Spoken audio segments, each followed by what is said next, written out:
Amend the Mass Media Group is California Capital's premier YouTube channel focused on reparations, dedicated to political advocacy and unapologetically aimed at shining a spotlight on our righteous justice claim for reparations. Tune in to ETM Media Group YouTube channel Tuesdays at 9 p.m. PST. We do show intros, show outros, voiceover, script copy, 15 and 30 second. The public. Good afternoon, task force members and members of the public. It is 2 o'clock, and we will now resume with the public hearing. I will turn it to Parliamentarian Johnson, who will then turn to Ms. Belton, so that a roll call vote can be established. Thank you. Attorney Belton, would you please call the roll and report on the quorum? Thank you, Chair Moore and Parliamentarian Johnson. I will go in order and ask that the task force members indicate their presence. Chair Moore. Present. Vice Chair Dr. Brown. Senator Stephen Bradford. Dr. Cheryl Grills. Lisa Holder. Here. Assemblymember Reginald Jones Sawyer. Dr. Javon Scott Lewis. Here. Jones Sawyer here. Thank you, Assemblymember Jones Sawyer. Dr. Cheryl Grills. Here. Don Tamaki. Here. Councilmember Monica Montgomery Stepp.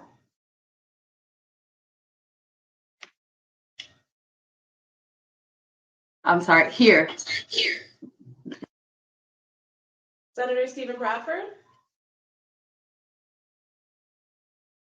Vice Chair Dr. Brown.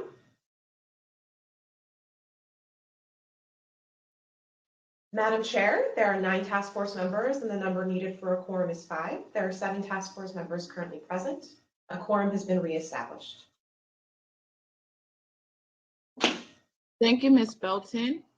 We will now turn to our next agenda item number 16. It's our second panel for the day. I'm in the 4th panel for the hearing. Yes, point of order.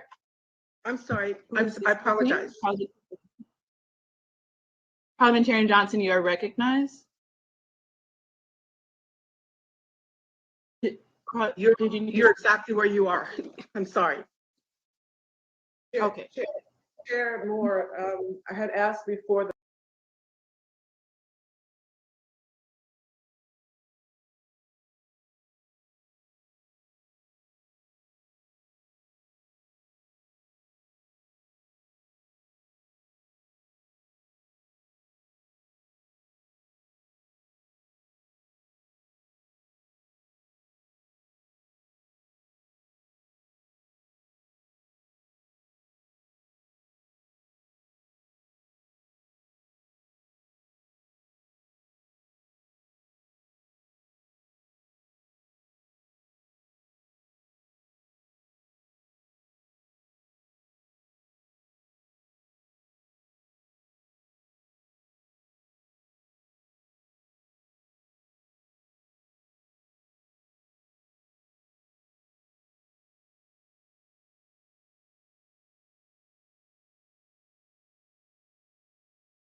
and potential disproportionate impact of existing policies. Third, for Ms. Gorman, you raised in your opening the harm done to your family, including PTSD, which was important for me to hear because we have yet as a task force to consider the historical and ongoing psychological and physiological damage from enslavement and all the post-enslavement maneuvers used to subjugate and control Black life. Might you share ways in which PTSD manifests itself in your family and or community? And then the final question is for Ms. Wilkerson and the other panelists. Next to none of your work would see the light of day in our local and national public education systems. In fact, this country has made a practice of denying the truth and creating a mythical narrative of the history of the United States. And we also see the backlash against any kind of truth and reconciliation in the controversy related to critical race theory and other such acts. So given states' rights and the perceived limited reach of federal authority with respect to education content and practice, how can truth be systematically introduced into our local and national education practice? Are there things California can do to lead the way on this front? Thank you.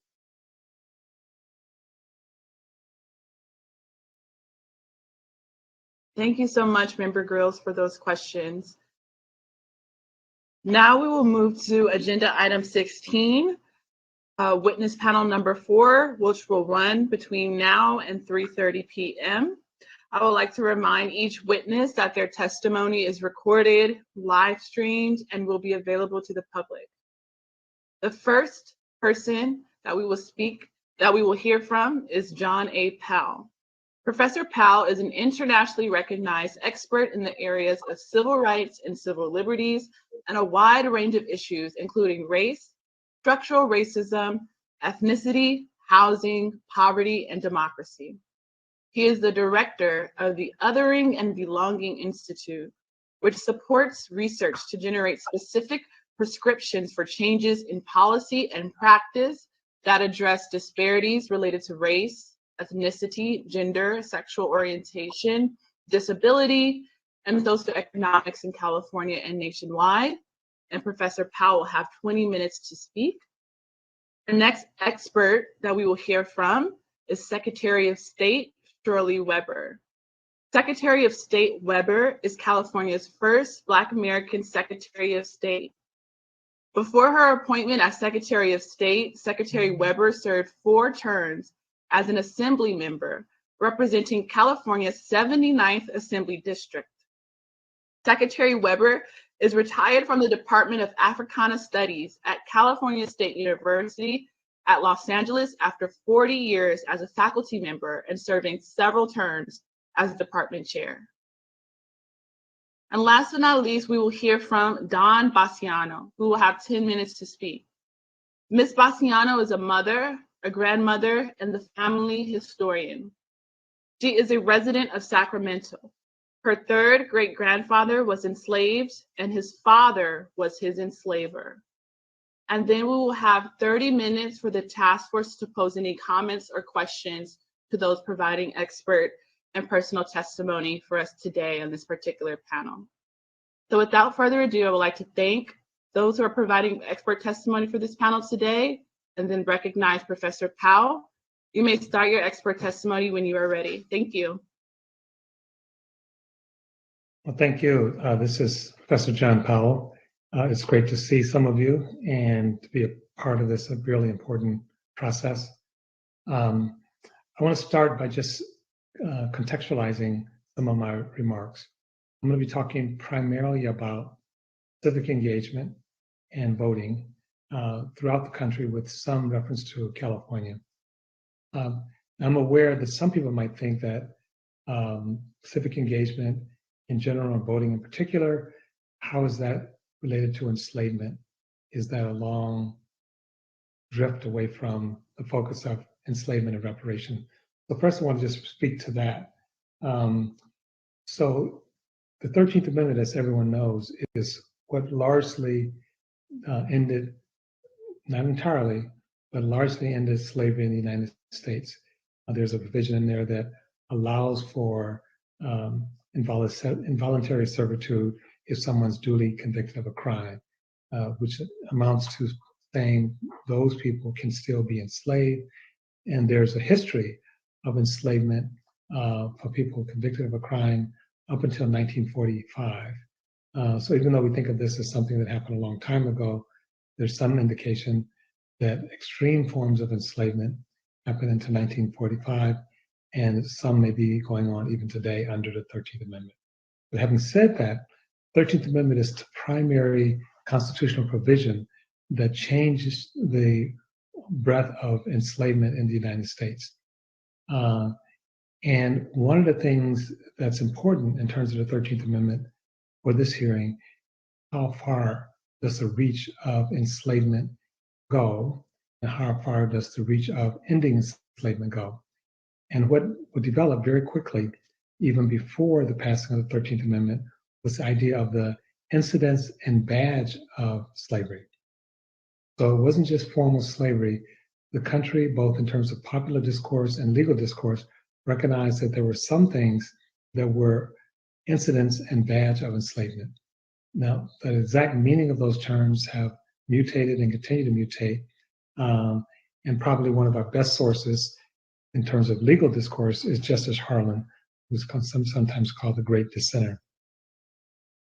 And under Justice Harlan's jurisprudence, it's fairly clear that many of the issues that we're dealing with today, that he was dealing with at the time, from a jury selection, from a public accommodation, from segregation, and including voting, was considered a badge and incidence of slavery.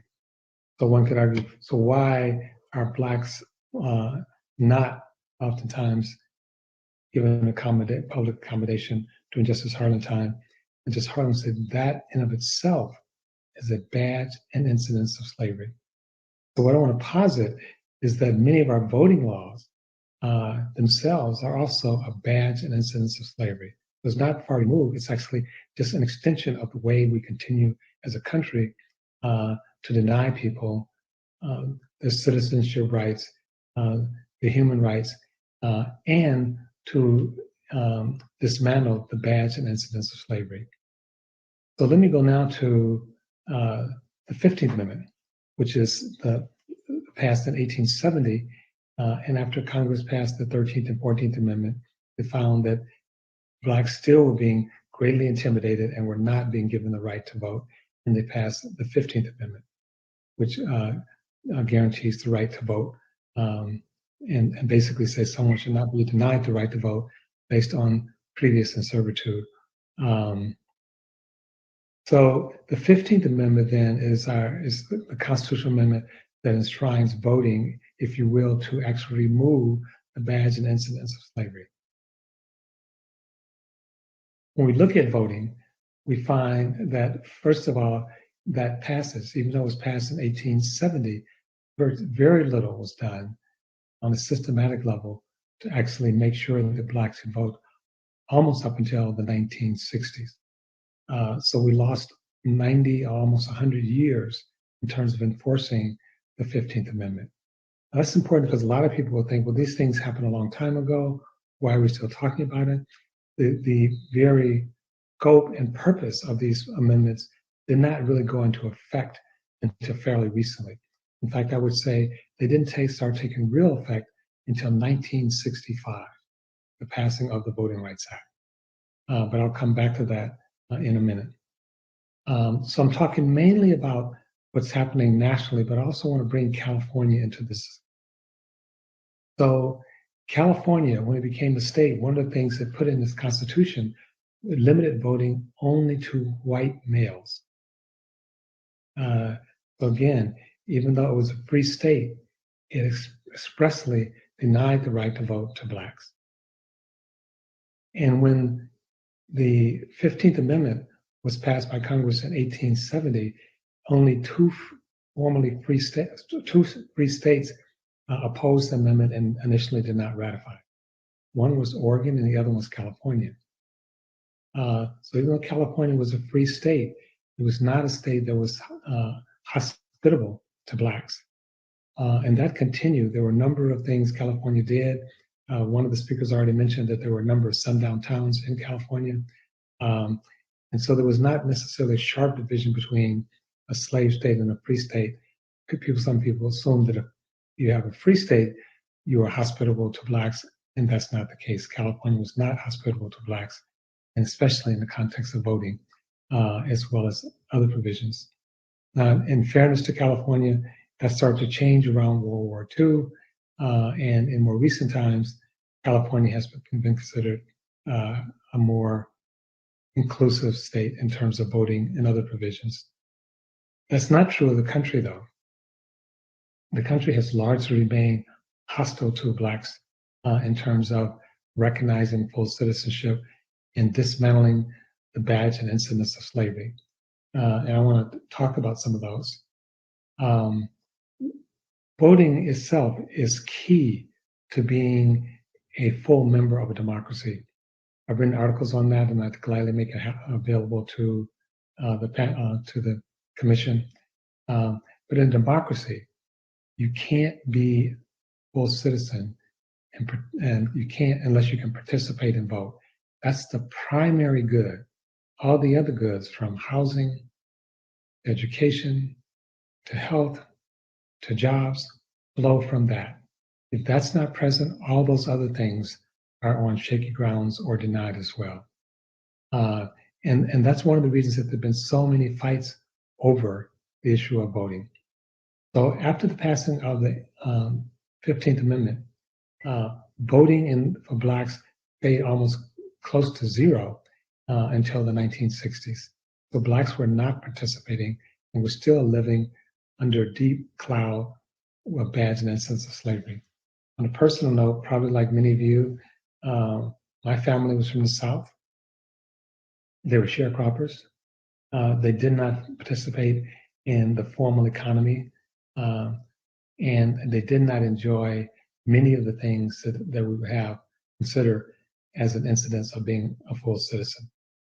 They moved to Detroit in the 1940s as part of the Great Migration, and eventually achieved some of those rights, but not without a great deal of fight.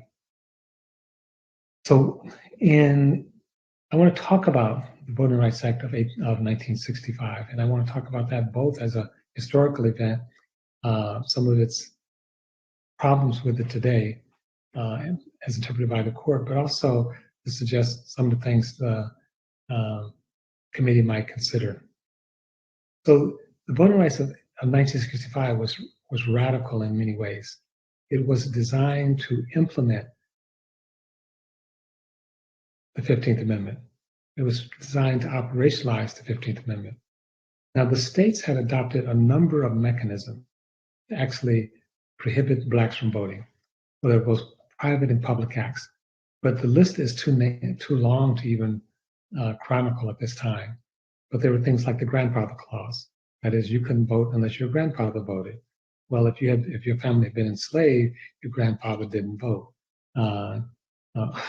Actually, ironically, maybe your grandfather did vote because maybe your grandfather was white. But in most cases, the grandfather didn't vote. So there was the grandfather clause. There was the poll tax. Now think about this. In many parts of the South, it was illegal to educate Blacks. And yet there was the poll tax taxing them. There's also the literacy test, a test given to people before they could vote. Again, if you're not educated, can't read, or don't know your history, you're not going to pass the literacy test. There were white primaries, and the list goes on.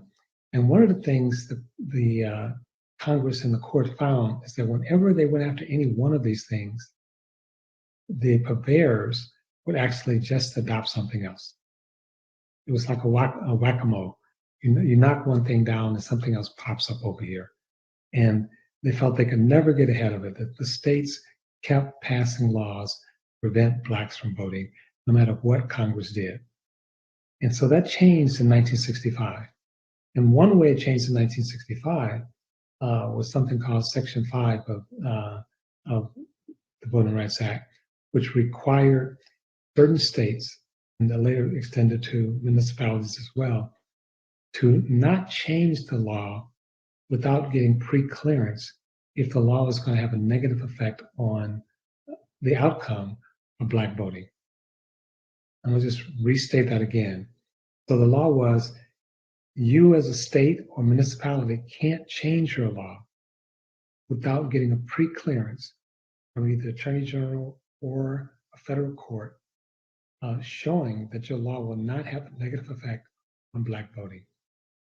That the burden was on the state or the municipality that wanted to actually change their law.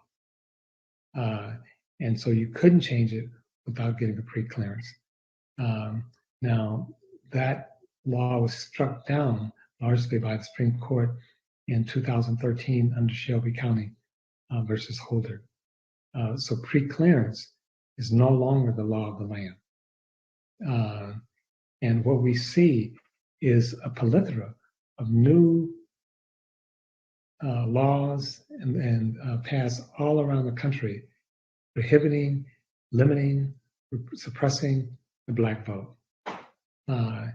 Now, that's just a more direct way of doing it. There's also a number of indirect ways of doing it. And I'll just mention a couple. There's something called gerrymandering, which is to draw districts in such a way that Blacks can vote, but their vote does not count. You do not have essentially one person, one vote. Again, Supreme Court, under a very conservative Supreme Court, has accepted the legality of gerrymandering, which is another way of actually limiting the Black vote. Another is requiring certain types of government ID. Again, just in 2020, there have been over 400 legislations introduced to limit voting, over 400 just in 2020. And this is under the backdrop of every commission that looked at found that there was no voter fraud. There was no reason for this plethora of new laws being passed, except what's happened is the Supreme Court has weakened the Voting Rights Act and basically said to states, if you want to limit people's right to vote, particularly Blacks and other people of color, we won't stop you. And they have been off to the races doing this across the country. And so we're seeing the hard-won fights over that 100-year period from the passing of the 13th Amendment, the 14th Amendment, and 15th Amendment, try to remove the badge and incidence of slavery. That wall has been removed. We're seeing new efforts. I sort of sometimes only half-jokingly say, we're still fighting the Civil War, and the South is winning. And so I think civic participation is key. And I've only have a few minutes left, and I'll just say, while I talk a lot about voting, we can also look at things like jury duty. We can look at other ways which people participate, both to express their citizenship, but also to protect their communities. And this is one place where California has not done so well. Black participation in juries has been abysmal.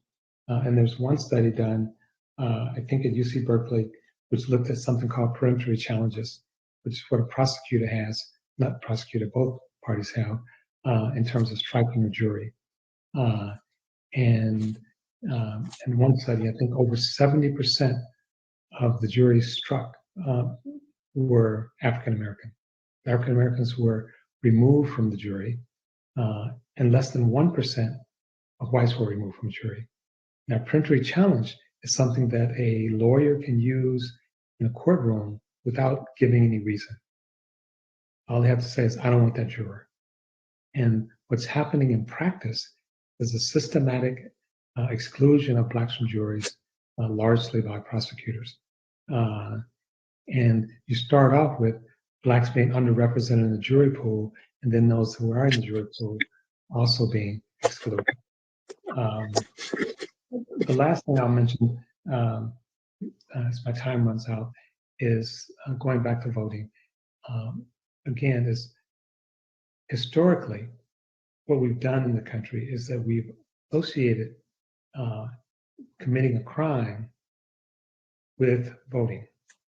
And so these examples are most extreme in the South, but they're actually prevalent everywhere. And until very recently, it was also very prevalent here. And that is, even after someone has served their time committing a crime, there's some states that do not restore the right to vote. And there are literally millions, with a disproportionate number of them being Black, people who are, again, not able to exercise basic rights as citizens to vote even after they serve their time. California recently changed that law, I think in 2020, to make it easier for someone to vote after they serve their time. So I'll end by just saying California is trending in the right direction on most things. Jury thing is pretty weak still. It's some of the stuff on the felonies, but voting is relatively accessible in California. Blacks vote at about the same rate as whites, a little less, but close to the same rate as whites. But this long tail of trying to roll back the backlash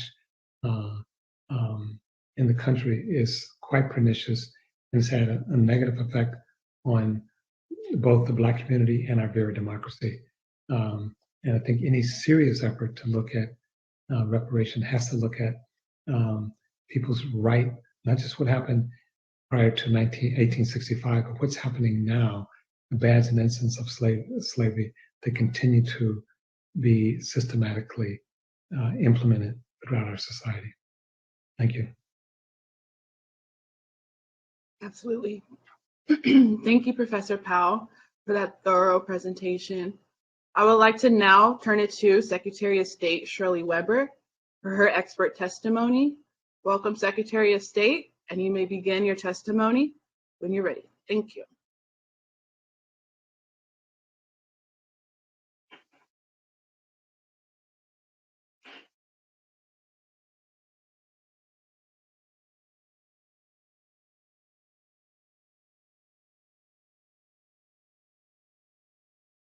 Secretary of State Weber had to step out. We can turn to Dawn Bassiano for her personal testimony and then return to Secretary Weber. Dawn Bassiano, if you're ready, you can present your personal testimony. Thank you. Thank you. Good afternoon, and thank you for the work that you guys are doing. I'm hoping that you can save space to interview other families as well and hear their stories. I almost didn't come to testify today. Documenting and reliving my family's trauma is extremely overwhelming, but I'm here.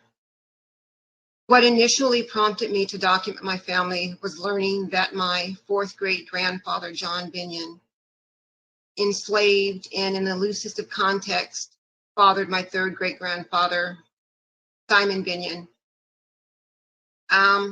I've been working on my family's genealogy for 2 decades and have many, many stories to share, but 2 that I want to share with you today I think would resonate. My great-grandmother Evelyn married my great-grandfather Ananias Binion in 1906. In 1928, he was hanged, and my great-grandparents' home was torched, killing their youngest child. No time to grieve nor bury her husband and child, my grandmother fled Georgia and headed to California, landing in Sacramento in 1929. It's important that you know she held the pain of losing her husband and child her entire life. Bottling up her grief made her distant, and her aversion and fear of white America I now understand. She mourned in her own way, but never truly healed. And in 1929, she married Pearlie Monroe in Sacramento, California. Pearlie's grandparents, Nancy and Peter Gooch, were enslaved in California, brought to Coloma in 1849, freed when California entered the Union as a free state in 1850. When Nancy was taken to California, she was forced to leave her only child and son, Andrew, behind in Missouri, sold to the Monroe family. In 1870, Andrew, his wife, and 2 sons, one of which was my great-grandfather Pearlie, made their way to California. Their way paid by Nancy from money she earned growing and selling fruit, mending clothes, and cooking for the local miners. Nancy, her descendants, Pearlie, and my grandmother purchased some 400 acres of land in Coloma, California. Close to 300 acres of that land was seized over the course of 10 years by the state of California under eminent domain proceedings to build a state park. The land wherein Marshall Gold Discovery Park sits was primarily owned by 3 Black land-owning families, one of which is mine, the Gooch Monroes. Just compensation was never given to any of these families, and we were denied the financial security and wealth associated with land ownership. Harmed beyond repair, Curley spent the rest of his life mourning this loss.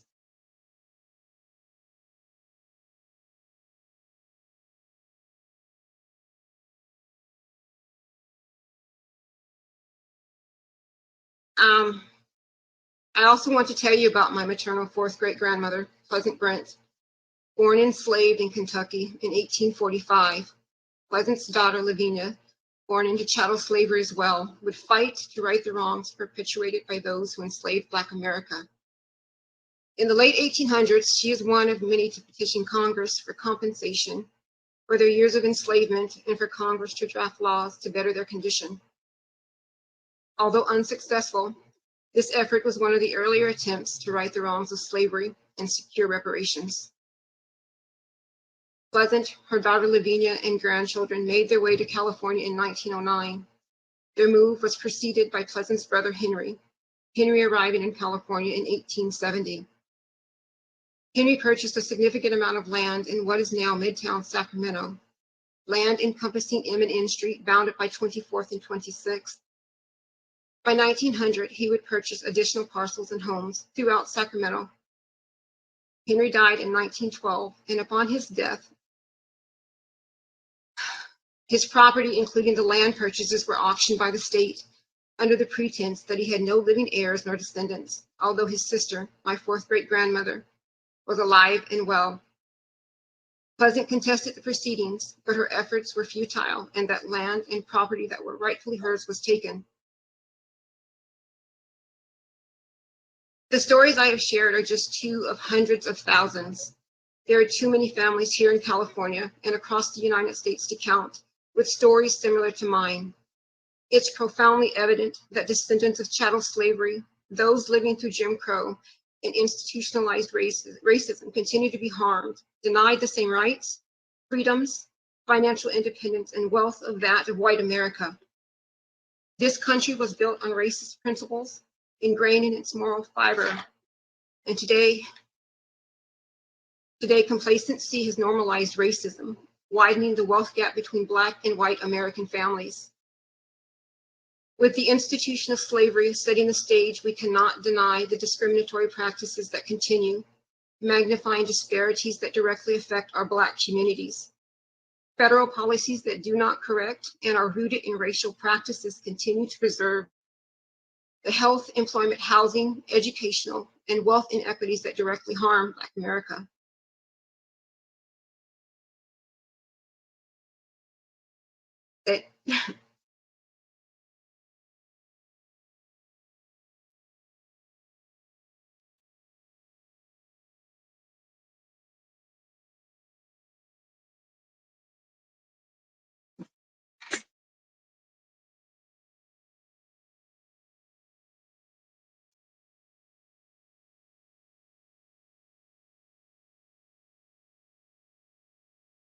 Okay, Dawn, you can take a moment to yourself and begin to proceed whenever you feel comfortable. Yeah.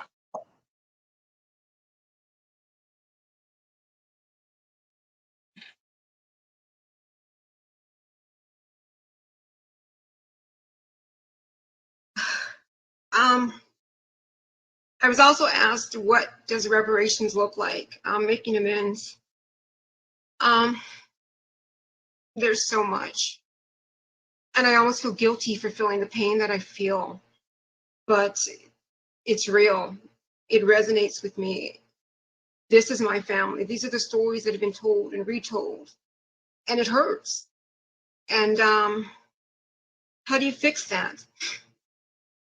You know, how do you right a wrong that is so systemic? And I don't know. I think We can start by eliminating the wealth gap, however that looks, what we need to do, direct cash payments, just compensation for land that was stolen, educational resources, capital acquisition, access to wealth. We've been denied this for so long. It's time to make a change. And I think there's enough people that know that we need to push this as far as we can go. And there has to be some repair. There has to be reparations. This I don't know where to begin. I'm sorry, I'm getting too emotional. But yeah, that's it. Thank you. Thank you so much for your time. Thank you, Ms. Bassiano, for your moving testimony. I think I can speak on behalf of the task force members and say that we appreciate what you imparted to us and to the members of the public. Now, I would like to turn to Secretary Weber for her expert testimony. Secretary Weber, you may begin with your expert testimony when you are ready. Thank you.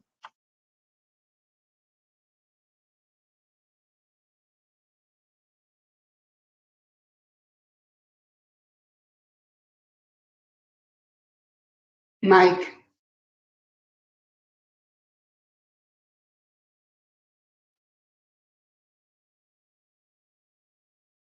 We can't hear you.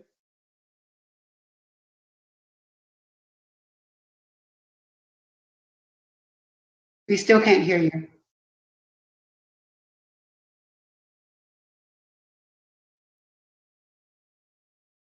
Maybe try your volume. Yeah. Try your volume.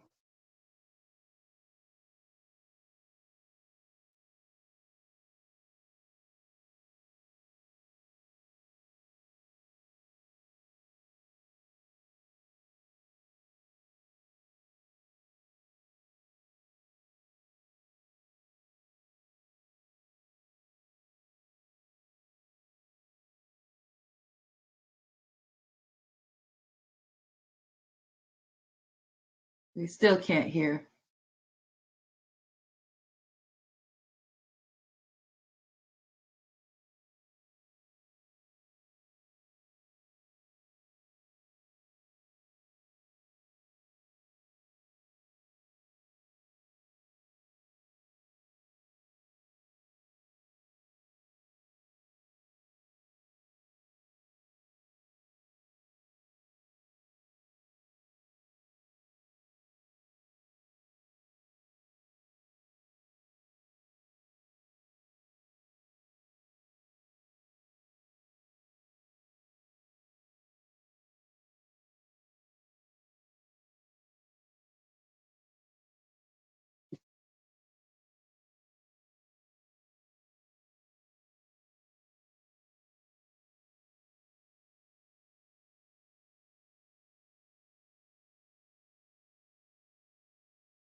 We are trying to work with Dr. Weber and her staff, and hopefully her technical difficulties will be overcome soon.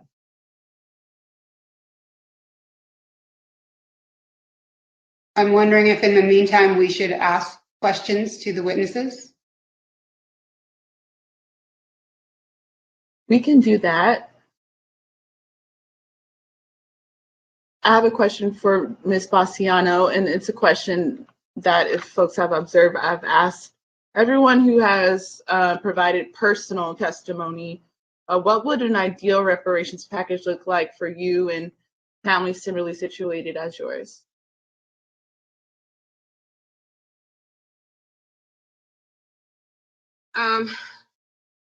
Specific to my family, I guess. You know, we're in, if there's opportunity to return land, do it, or just compensation. But broader, you know, we're looking at laws that have been in place for decades that specifically target the Black community, you know, repealing of those laws. I think direct cash payments should be made as well, but we're looking at an educational piece, you know, ensuring that, you know, if an individual wants to go to college, they can, it'll be paid for, you know, low interest loans, looking at the ability to not only secure wealth, but to keep it, you know. Ideally, I don't know, starting with direct cash payments.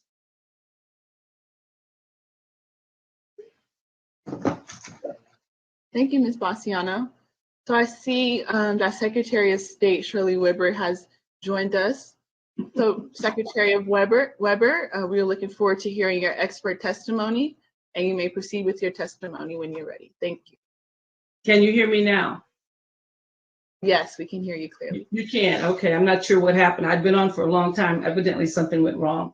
I want to thank you for your patience as we try to do this. And as I said, I appreciate the comments of the sister who spoke before me, and her story is familiar to many of us, and the pain is real. And I think when we all reflect on it, we try not to reflect that often on it because it is so extremely painful. You know, I've been asked to just generally talk about, some have asked me to talk about my encounter in California and the kinds of things that I think are extremely important and influence where all of us are. Over the years, I've tried to figure out my family. And when I say figure it out, not so much the details of who's in the family and who's not in the family, but sometimes to try to understand some of the issues that exist and the pain that people feel and the limitations that folks have had over the years. I ran upon a reality that concerning, obviously my father was a sharecropper and worked in Hope, Arkansas, and had to leave the South because his life was threatened because he was demanding some sense of equity and fairness in Arkansas. And I've often wondered about his father that I knew as a child, who was always sometimes very mean and very much of a disciplinarian, always trying to, very fearful of white people. And I never could understand that as a kid. I couldn't understand it. Now, obviously, his sons that he had eventually all left Arkansas because of the harshness sometimes of his father that was in relationship to what was happening with the power structure in Arkansas. As a historian for 40 years working at the university, you know, I came upon a number of discussions because I did my work in Marcus Garvey in the 1920s and knew much about the riots of the Red Summers of 1919 and what have you. And oftentimes those summers are focused upon, you know, St. Louis and Chicago and those kinds of places. But seldom does it go as deep as down into Arkansas. And so I had a chance to really look into some things in Arkansas and ran across Elaine, Arkansas, and discovered that in 1919, Elaine, Arkansas had the worst race riot of any state in the nation. It was considered the deadliest race riot in the United States, deadlier than what happened in Oklahoma and all the other places. And it's interesting that that has never really been, it's now being researched and looked at, but I had to begin to ask myself what impact probably did the race riots of 1919 have on my grandfather, not far from that in Arkansas. Because in that race riot, not only did the incident occur for that moment, but it went from about a month of people really tracking people down in the fields and the cotton fields and the various other areas and basically murdering them. And hundreds of African Americans were murdered during that time to strike a sense of fear in those who were in Elaine, Arkansas. And many people ran and went various other places. But the word of what happened in Elaine was a chilling effect across Arkansas. My father was born in 1918, the year before that, and he had several brothers and sisters before him.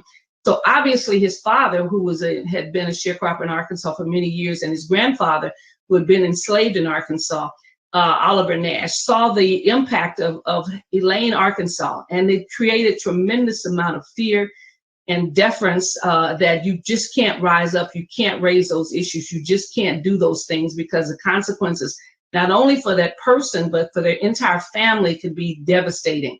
And they understood the viciousness of Jim Crow. And so when my father, obviously in 1951, decided to challenge what was happening at the way stations, it was very reminiscent of what had happened in Elaine, Arkansas. In Elaine, Arkansas, they were trying to organize the sharecroppers to get better wages for what was happening and fairer weights for themselves at the way station. Because the current system was you could pretty much, if you were a shareholder, if you were a landowner and had people sharecropping for you, you could basically charge them anything you want. You could weigh it and you could basically cheat them out of their wages, which is what often happened. And people knew how hard they worked from year to year and end up with less money every year. And so this was the issue that my father was raising and confronting those whites at the way station. And obviously everyone talked about the fact that it sent chills throughout Hope, Arkansas, because of the fear that would happen to not only him, but eventually his family and others. It was in that spirit and in that concern that obviously my father fled Arkansas, had to be taken out of Arkansas in the middle of the night, put on in a bed of a wagon, taken to a train station in Texarkana, and then sent to my grandmother, my mother's mother, who had left Arkansas some years before, to California.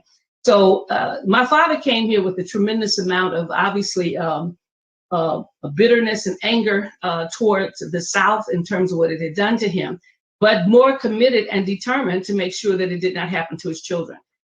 Consequently, my father never allowed us to say yes, sir, no, sir, ever. And even to this day, it is difficult for me to say yes, sir, no, sir. I never say it. Yes, ma'am, no, ma'am. My dad said, if yes and no is not good enough, then nothing is good enough. And he refused to allow any of his children to ever say those words.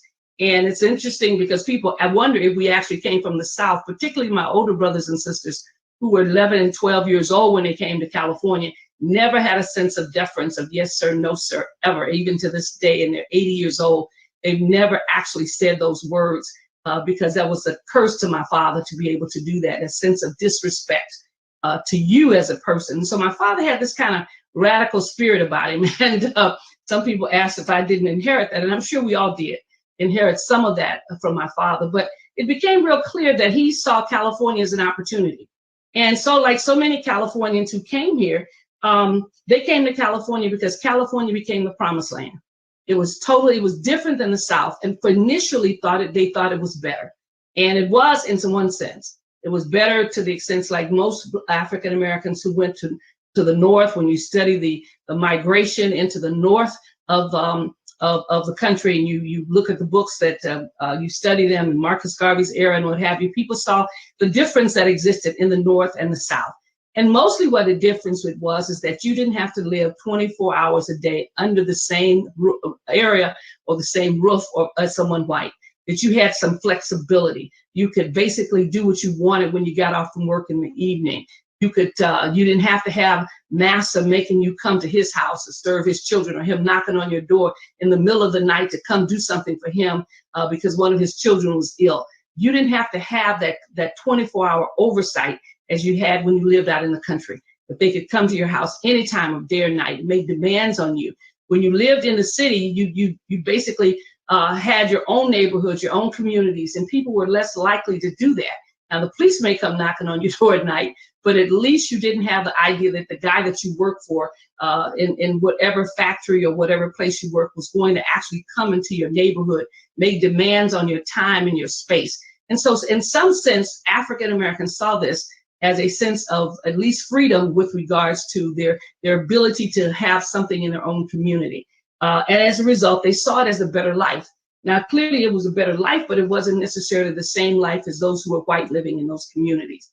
They didn't have the same level of opportunity. They didn't have the same kinds of things that they had. And even though they didn't have to deal with the signs of black and white signs in terms of the de jure racism, we had to deal with de facto. fact that the structure of the society was of such that it did that. And so in California, de facto segregation and discrimination was as insidious as really de jure. It was sometimes more difficult for people to talk about it, to quantify, but surely it had elements of it that basically disempowered communities, and the way in which our communities were structured took away some of the things that we would normally have had. We talk about the fact that school segregation existed in California, and people thought it didn't initially because they only looked at the fact that they didn't have a sign, that there wasn't a law that said you couldn't. But there were things that were done even down to the Melendez lawsuit that basically happened 8 years before Brown versus Board of Education, that really talked about how Latino children were treated in schools and how African American children were treated in schools. And so what you had was a housing pattern and a gerrymandering of housing patterns that allowed school districts to create for themselves these segregated schools. And so those of us, myself included, who went to schools in California, who went to California schools, found ourselves in segregated schools, living in segregated housing projects. I lived in the Pueblos. The Pueblos had just opened as an opportunity. We lived in the Pueblos, and it was, when you compare it to the fact that we lived in a 2-room shanty in Hope, Arkansas, and then moved to a small place in the Trinity Elementary School area, moving to the Pueblos into the projects where you have a house with 4 bedrooms and you got 8 kids, 4 bedrooms, 1 bathroom standard, and some space to breathe, some grass, some areas to run and to play and what have you. It looks like a great place to be because of that. But what it did do, obviously, is totally segregate that Black population away from everyone else. The big red track that ran on the track near Long Beach and 52nd Street basically kept that community encapsulated there. And as a result, growing up in Los Angeles, you have the experience of being in a very closed, not close, but closed community, where your school was all Black. I went to an all Black elementary school. My neighborhood was all Black. There were no one there but Black people. Latinos lived in East LA. We lived in South Central LA, very south, as well as in Watts. And so as a result, those communities, those neighborhoods could be easily isolated with limited resources and limited opportunity. When I was in elementary school in the 50s, no one could teach in those schools other than Black people. They did not allow Blacks to teach anywhere other than in those particular schools. And so for me as a kid growing up, I saw nothing but, I saw Black teachers, I saw Black administrators. Well, I didn't see Black administrators. The principals were still all white. But I saw all of the folks that are in my community. It was a closed community that was basically all white in terms of teachers, students in the lower grades. When you got to middle school, you saw a couple of more individuals who were white. And by the time you got to high school, you saw a balance somewhat of Black and white teachers that were there. But the housing patterns were clear. That was clear in terms of where people lived.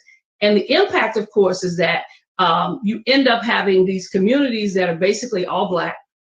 Eventually, if you move out of those communities, you will find yourselves in a community that is integrated for a minute, and then it becomes all Black.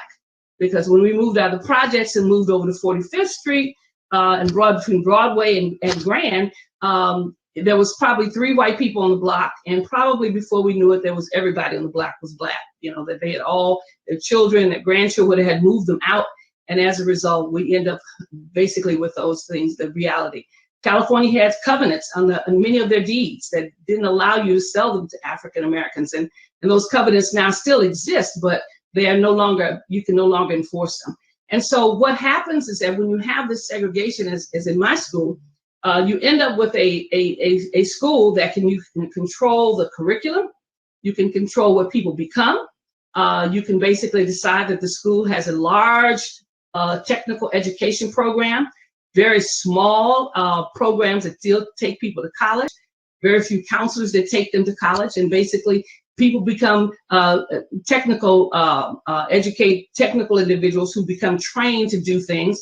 So the wood shop, metal shop, and those shops were probably the biggest thing, in auto shops were the biggest programs at Manual Arts High School at that time. The smallest programs had to do with college preparation. And it's interesting that college prep only became a major issue and a concern when we had the influx of immigrants from China in the 60s. When the political dynamics changed in China, we basically saw that the school curriculum began to accommodate the interest of the Chinese in higher education, or more importantly, the racism of the school board that they believed Chinese folks were smarter, even though they hadn't even been tested. And so these were the kinds of realities that you dealt with. When I graduated from Manual Arts High School, they used to have summer and winter classes. And so the summer class had 600 graduates, over 600 graduates. Of the 600 graduates, there were only about 10 of us in the college prep classes, 10 African Americans. The rest of the class was filled with Chinese immigrants, Chinese and Japanese immigrants. And the whole school, in the class of the 600, there were only 5 white people in the whole class. One of their fathers was from a professor at SC, and the rest of them happened to be immigrants who came in and who lived from Russia and other places, who lived in the Black community and sent their children to that school.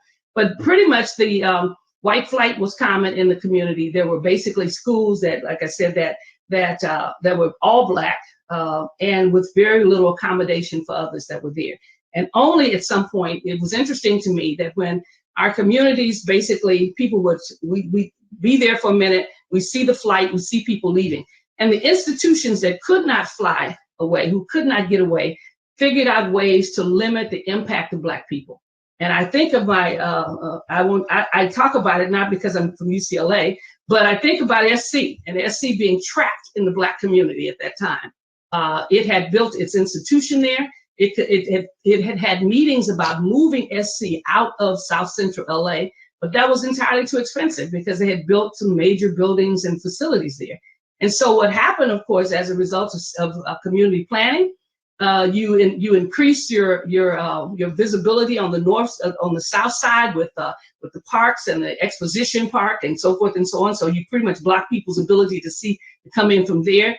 You build some houses on the west side that were student housing, low income, some other housing over there that's new. You take the south side and you put some kind of marketplace down there that buffers SC. And the only other thing is right at the freeway, you put a hotel and you put the freeway right there. So the SC then becomes completely surrounded by other levels of development that really are not the same level of development that happens in the rest of the community in South Central LA.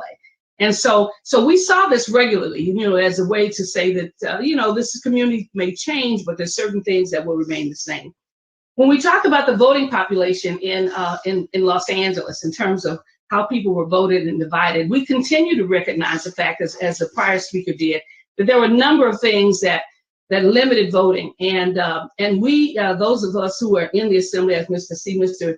Bradford and Mr. Jones Sawyer here, have spent the last probably 8 years making sure that we change some of the dynamics of the process of voting, because even though California was much more liberal in its voting, it did very little to inform people about it. When I ran for the assembly, I had people who didn't know that if you were an ex-felon, you could vote in California.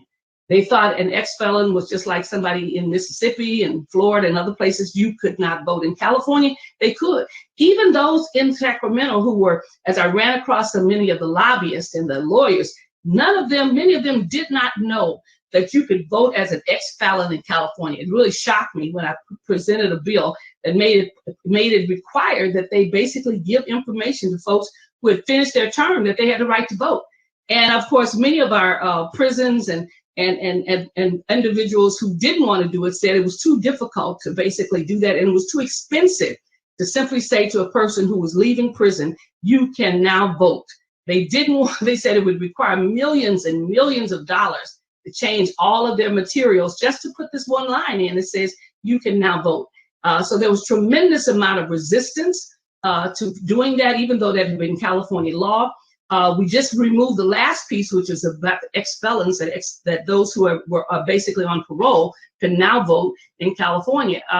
And we had that for many, many years, those that could not. And so this is a new thing that has happened. And in our office, we sent, I think, 40 or 50,000 letters to people on parole who've been on parole for years, say you can now vote. Many of them had no idea that as a result of Prop 17, that they could vote. We sent that out. Some of them are ecstatic, finally got their ballots and now are ready to vote. And we see, of course, that what has happened as a result of that is that this whole interest in voting among those who are in California and other places, we see, as pointed out, the number of bills that are now coming forward that are really working to keep people from voting in other states. Now, those bills don't come forward in California because California is a large Democratic population in its assembly and its Senate. However, right now there is a proposition to be placed on the ballot to now talk about ID voting and requiring people to have an ID in order to be able to vote. And we know that that's one of the new terms that's being used. It's a Jim Crow law, pretty much like literacy test and everything else, that will limit the number of persons who even attempt to register to vote. And clearly it would limit those who show up at the polls to vote if they have to have certain levels of ID that some of them may or may not have, particularly those who are older and who don't have birth certificates, who don't have those things, but have other forms of identification that would allow them to be able to participate in the process. So we are constantly dealing with the fact that this whole issue of voting opportunity, California's redlining of things, has been a part of California's legacy, despite the fact that we have always kind of prided ourselves in being a little bit further along than others. If any of you have not, you should get a chance to see the movie, The Bankers, because it's a true story about how these gentlemen, two men, owned about a third of all of Los Angeles downtown, and how they lost that property through some manipulations and things that happened in courts and some things that were in Texas, and it's called The Bankers. And it was interesting to me when I looked at the movie, because when I looked at the movie, I recognized the two men who had actually been at the end of the movie that had actually been the bankers. They were men that I saw regularly in the Southwest Wave, the black newspaper in Los Angeles when I was a kid. And these were men in the 60s who actually owned a significant number of pieces of property in downtown LA, and they're called the bankers. But it also talks about all of the covenants and the things that occurred that prevented Black people from owning property, not only downtown, but owning property in the west portion of Los Angeles, what they now call the jungle and all those places. All those things were restricted from being used for their ownership. And the only way they could get it was to buy it through someone white, which made them vulnerable to be cheated by the man's wife when he died, in terms of, because they couldn't write the documents, they couldn't create the laws or the documents that would give them the opportunity. So when we began to look at this, I mean, those of us who lived in Los Angeles, we always think of ourselves as being much more fortunate, and we were, than maybe some folks in the South somewhat. But the reality is the impact of the segregation, the impact of de facto laws, the fact that in fact there was ongoing discrimination. The fact that when I went to UCLA in the 60s, before, we looked up and there was 30-some thousand students at UCLA and only 300 Black students, and all of them, they were either and that included undergraduate, graduate, and graduate. I knew only probably the whole time I was at UCLA 3 Black professors in the whole, and that was through 3 degrees, 3 professors that were Black at UCLA. You see this, and it's slow evolution, the slow churn, and we see some more faces coming, but we see now a decline in the number of persons who are at those institutions. It is clearly a continuing struggle in California, I think, to live up to what it perceives itself to be as this wonderful dream that has equal opportunity and access for all. This commission has an opportunity to address those issues, hopefully to provide some permanent solutions so that we don't find ourselves in another 50 years from now having a conversation about reparations. Thank you so very much for inviting me to be with you.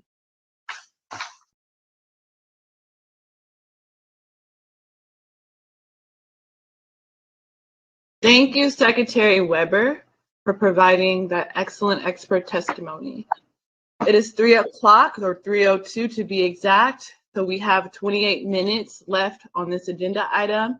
So now I'd like to turn to task force members in the event that they would like to pose questions and comments to those providing expert and personal testimony. Again, the Blue Jeans technology does not allow me to see everyone on the screen. So in the event that you would like to ask a question, feel free to speak up or use the backstage chat, and I will recognize you.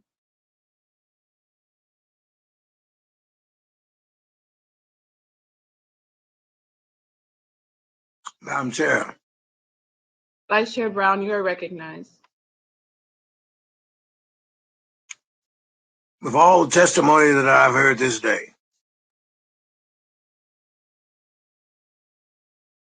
I don't see how any person of conscience, character, and civility could not understand that the facts have been given.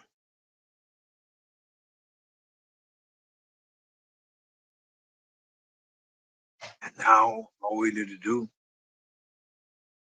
is determine what are we going to do about it. What kind of campaign are we going to wage collectively?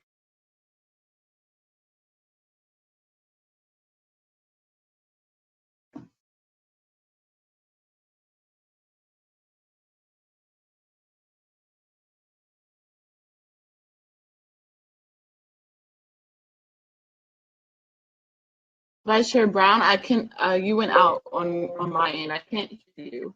I think Senator Bradford has his hand up.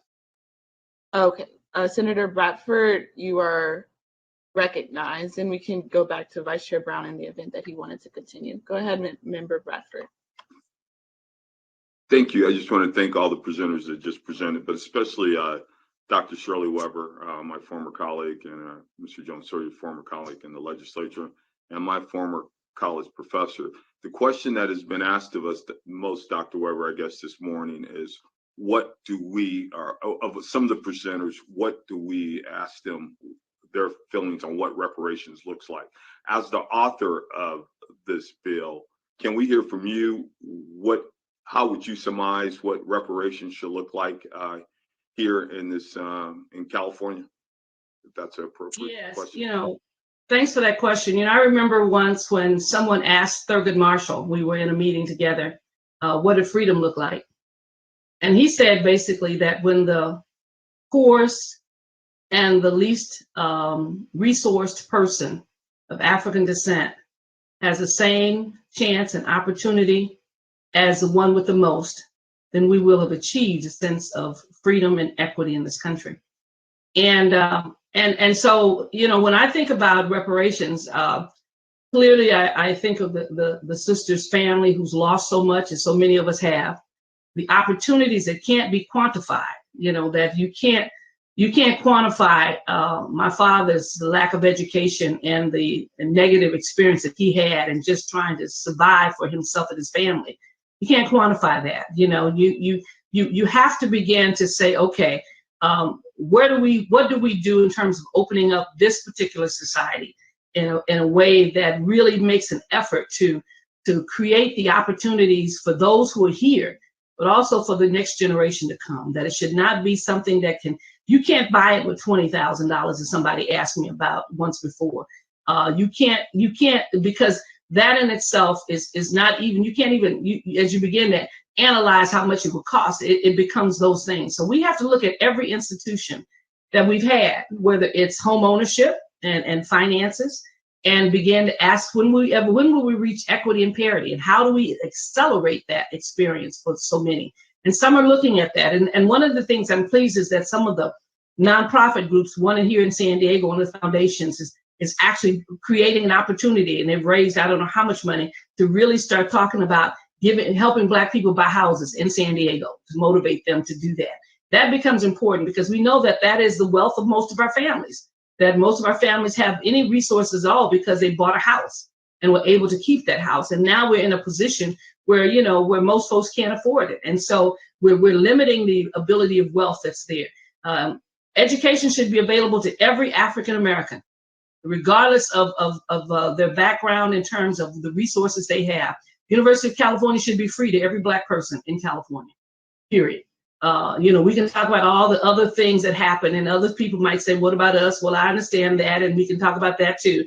But we should make it available to every one of our kids who wants to go to college and who can qualify, and most of them can, because we know that the qualifications at the University of California have changed so dramatically.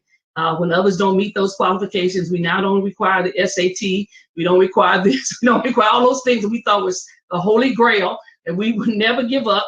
We've given up all of that stuff and we have not lost the quality, nor the expertise, nor the stature of the University of California.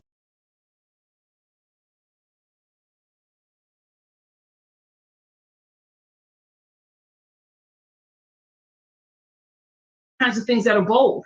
Every Black child in California that's born should basically be going to preschool, because they have to catch up for themselves and their mother who didn't go, period. You know, they've got to be I had to be a different generation than my father. Father went to as far as the 5th grade. We could not say, Shirley, therefore, if you get to the 7th, that's a good thing. No, I had to catch up with the white folks that he was competing with, that he knew he had to live with. And so I had to do more than that. And I think that's what we have to be unapologetic about it. At least I am, that we have generations and generations of folks who have sacrificed, who've given so much. And we need to look at every indicator that we think is important in this country. So that when it gets to a point where, as I used to tell folks in schools when we were talking about education, and Shirley, when will we reach it? I said, when I can look at a school and see the test scores and not know who's in the classroom and who's at that school, then I know we okay. Because as long as I can look at the schools in LA and say, okay, this is Black and brown, Black and brown, Black and brown, Black and brown, I have a problem. Okay, I have a problem not even looking at the addresses, because that says to me that we have a system that is institutionally denying people an opportunity and is structured that way to do that. So when we get to the point where we don't know who lives in the neighborhood because all those wonderful houses and places are there, when we look at these companies that are being developed and we see the wealth that's there, and we don't know whether this millionaire, this billionaire is Black or white or whatever, we will then have arrived. Then we can begin to start talking about how we have been fair and honest with those and giving them a platform for development and growth. So it's comprehensive, and it's not something that will happen in 1 year. I'm hopeful that this commission will decide that there needs to be a statewide ongoing presence about reparations and legislation that goes in, and assessment and evaluation to get us to a place where we need to be, because it will not be, this 400-year challenge is not going to be solved in 400 days. It's going to take much more than that, and a commitment from the state of California, the 5th largest economy in the world, to make it happen. And I think it plays into the nexus of also ethnic studies, which you two authored that bill, because we heard a lot of folks this morning and yesterday say, oh, I didn't know the history, because it hasn't been taught. So I want to thank you for ethnic studies as well. Ethnic studies is critical. The brother who talked about the jury selection, most of you, my colleagues here, were with us at AB 3070 last year, that dealt with the issue of dealing with the removal of people off the jury, peremptory challenges. We did that. That was a hard-fought battle. The good thing is we had some Supreme Court justices fighting with us, but we had a significant battle in the Senate to try to deny us the opportunity to get rid of these peremptory challenges, and to make those challenges have to have some substance to it. People are still trying to, there was a bill this year, once again, to invalidate that bill at AB 3070. Fortunately, my colleagues in the Senate killed it before it got any breath at all. So, I mean, these are battles that we fight in the legislature on behalf of us, and I'm hoping that the public pays attention, because once we obtain something, rest assured, they're coming back to get it. They're coming back to get it, and it's just a matter of time if we're not paying attention. Thank you. Member Jones Sawyer, you're recognized. Member Jones Sawyer, you are recognized. Let me get off of mute. It's good to see Secretary Weber here. And I just want to take this opportunity, because I don't know how many times we'll be able to get the three of us together, especially when it comes to public safety. You have the chairs of Senate Public Safety here and the chair of Assembly. You do have two African-American men that are in charge of public safety. As Dr. Weber mentioned earlier, some bills got stopped, and it stopped because people that look like us are there in positions to ensure that our people don't get further harmed. But Dr. Weber, we need to look at probably one of the last remaining plantations on this planet, which is our correctional system and our prison system. And the prison plantation system is still harming thousands and thousands of our people. And so as we move forward, and I know you still have some scars on your back from getting the police use of force bill through. We all, and Steve's laughing too, we all got, with SB 2 and decertification, we all got scars on our backs from doing what we needed to do to ensure that these laws that were put in place, and plenty of those things are in the fine print, because if we have read the fine print that freed us, that said that if they jail us, they can then imprison us as slaves again, we probably would have not had that in there. And so we're working real hard to reverse that after 100 years. And so from your perspective, and we're going to have a discussion about this further down the line, but how do you feel we can incorporate some of this in here? Because they're, as you said, they're coming after us. Last year, the law enforcement spent $2 million to make sure I wasn't on this Zoom call right now. So it is important there that we reform the criminal justice system. Well, welcome to the $1 Million Club. They've done the same to all of us, but let me just say that it is no question that the penal system itself and how it has operated in this country is really an embarrassment to this nation. It should be. No one has as large a prison population as California had. We had 180,000 people in prison when I became a member of the Assembly. We're down to the 90s, right? 90,000. We've cut it about in half. And people are upset about that. So therefore, you're going to see more and more efforts to legislate or to create more crimes and more felonies than you have before to basically incarcerate more individuals. We have to begin to make sure that that there is rehabilitation in our penal system. And I've had people in the system tell me that they're not going to do rehabilitation, despite the fact that we've changed their name to rehabilitation. There's no effort to try to folks to go into prisons to come out better than they went in to deal with it. We also have to deal with our K-12 system. You know, that is the pipeline to prison. You know, the fact that we're struggling so hard to get our kids an education, to teach them to have the kind of necessary skills to basically create an environment for themselves. I mean, that in itself, and then you know, it feeds right into our prison population. We reduced our juvenile population immensely. We have to continue this police reform and keep in mind that those who are opposed to it are going to use every fear tactic in the world. And despite the fact that we have reduced our population in half, we have not seen an increase in crime. You know, those are the things that people talk about as if we're just seeing all kinds of things occurring, and the data doesn't bear that out. And so I'm hoping that those who are fighting this battle know that there will be numerous strategies used in order to keep you from understanding just how insidious this penal system really is, how many are folks that it takes from us, how it keeps people in prison for long periods of time, and then how we've discovered also that it's so corrupt that oftentimes the people who are in it didn't commit the crime. We have created some legislation that says that now finally gives people who have been discovered that they didn't commit a crime. One gentleman was in prison for 17 or 30 years. I can't remember which one. It was two of them. One was 17, one was 30. And when they let you out because they discovered you didn't commit the crime, they don't give you anything. They don't even give you bus fare. You don't have a place to stay. And so we now have a new law that I did that basically makes them have to give them a place to stay and those kinds of things, because they assume that they will sue.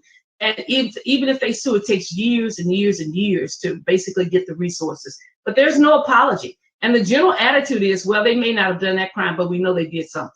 I mean, that's the attitude after they have kept you in prison for 20 years of your life, all of your career, all of your economic producing life, and you don't even leave with a place to stay, money to buy groceries. Oftentimes they have to stay with their attorneys that got them out.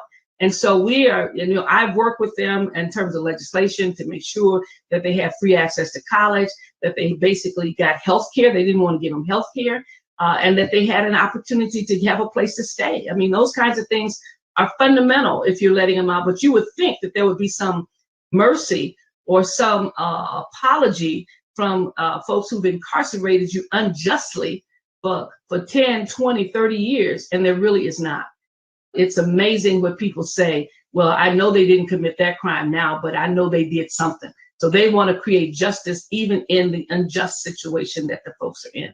So we have to begin to struggle with that, because that is a major issue that's affecting our community, even as we struggle to get people out who've been through DNA tests and so forth and so on, that the system still believes that they're guilty of something, and sometimes will make it that possible by the denial of opportunities, denial of resources for them to live appropriately, and then to pick them up anytime they feel they can.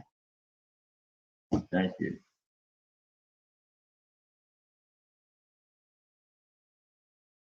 If there are any other task force members who would like to pose a question or comment, please do so now by speaking up or using the backstage chat feature.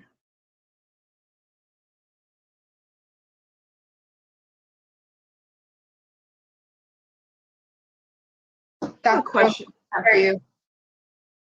Sorry, who was speaking? I just said, Dr. Groves, we can't hear you. I think she's speaking. Oh, Yeah. Member Groves, you are recognized. What's going on? Thank you so much. I have a question for Ms. Bassiano.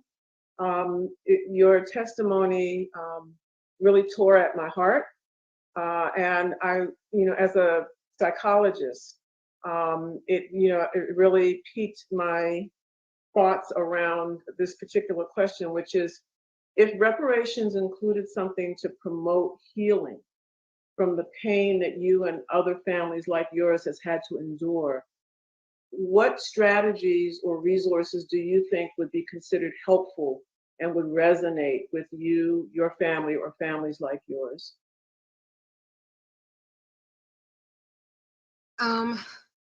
I think there definitely needs to be conversations. We need to have an environment where folks can talk and understand, the trauma that they feel. I don't want to equate it to PTSD, but I've heard that. I don't know if that's applicable. But there are, resources out there for individuals that have, I guess, a clearly diagnosed mental health issue. And I think that some of the things that we deal with and that trauma that's continued generation after generation falls somewhat into those same categories. And I think resources should be made available. We talk about also reparations. It needs to include healthcare as well. And that healthcare, if mental health services are required or needed, they should be available. And it should be something that's easily accessible, and removing that stigma that's attached to it. Because I think people may not understand that, yeah, there is pain that's associated with this, knowing what happened to our families. And it's crazy because, again, I didn't realize how much it affected me until preparing for my testimony. And, I really was not going to do this because it was the weirdest thing, just reliving it, thinking about it, knowing the pain that my great-grandmother went through. It's hard. And so definitely there should be something available to families who are still experiencing that trauma. Thank you.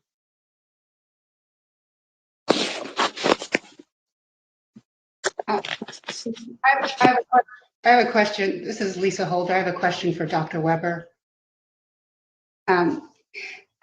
Thank you so much to all the experts and witnesses who spoke today.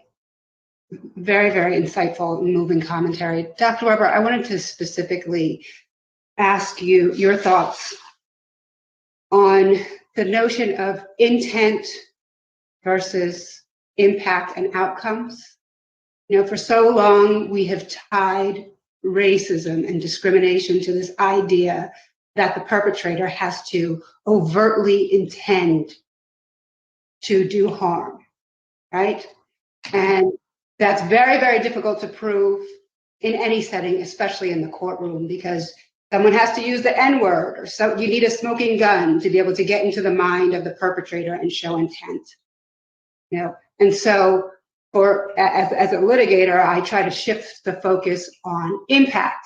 What has been the impact on the victim? What is the outcome? And I think in a much more sort of macro level, reparations does that, right? And honestly, I followed your work for so long. I think that's the through line in so much of your legislation, moving away from intent toward outcomes and impact. And and the work that we do at EJS as well is very much around dismantling intent, focusing on outcomes and outcomes and impact. So my question for you is around this notion of reparations as really shifting the focus to the outcomes, right? Like the massive wealth gap. We don't really care what the banks intended. When they wouldn't give Black people loans, they created this wealth gap. We care about the outcomes. We care about the fact that it's $1 to $10 between Black wealth and white wealth, right? And so how do we really I think reparations is one important framework to push back on intent and put the focus on impact. How do we keep pushing back and institutionalizing this framework? Well, I think you do that by constantly, as you point out, looking at the outcomes. Because you can frustrate yourself trying to find intent. Every now and then there is some document that says we're going to hold them back and we're not going to give them an opportunity. But then that turns out to be limited to the person who did it 50, 60 years ago, and not necessarily the person who is sitting at the bank right now. But the outcome is the actual impact is very clear, whether you know why you're doing it or not. And the consequences of on a person's life is the same, whether they intended to do this or not. It is being done, and the impact is still leaving you without the resources you need to grow and develop. And it still feeds an institution that continues to do that. So I've never tried to deal with intent because that gets too much into people's mindset, their heart, their this, or that stuff. I can't really even begin to deal with. Because we hear that often, that, well, my grandparent didn't do that, or my grandparent did it, but not me, blah, blah, blah, blah, blah. Yet you're still riding in the car that your grandmother gave you. You're still able to purchase land from resources that somebody gave you years ago. You're still benefiting from the Homestead Acts that brought in hundreds and hundreds of foreigners to take free land in this country. I mean, you're still riding on it. You're still living off of it. And so it becomes, to me, it's irrelevant at some point. We need to look at the intent to make sure that the institution did what it did on a consistent basis, the laws it created, the rules and regulations that it imposed, and all those kinds of things. But in the end, we need to look at the outcome. We need to look at the impact that it had, and how do we change that so that it can continue to have that impact in the future. I mean, I think that is critical much more than anything, because even if we're able to address the initial impact, if we don't change the institutions that produce those kinds of results, we know we will continue to see that. And we will continue to see it in our communities and our lives. So I've never tried to deal too much with the intent, because that gets into people's minds. Did they really intend that, or did they not? Or maybe it was someone else that influenced them to be that way. Who knows what? The end result is that it is still having an impact.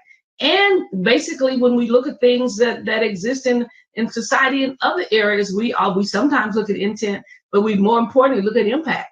If some company is cheating a whole bunch of people, it is impact. And maybe you weren't there when they did the first thing with Johnson & Johnson and the powder for women. But in the end, we look at the impact that it has had on ovarian cancer in women across this nation.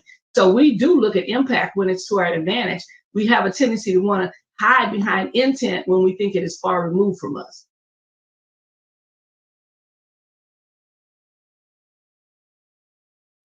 Thank you for that. I have a quick question for Professor Powell. Well, it's a two-part question, actually. So the first part of my question, you hinted on it in your opening remarks, but I'm curious to hear from your perspective, if you could expand on the connections or the intersections between the war on drugs, mass incarceration, and voting rights and voter disenfranchisement, particularly on the federal level, but also on the state level. And then also, I'm really glad that you mentioned badges and incidents, right?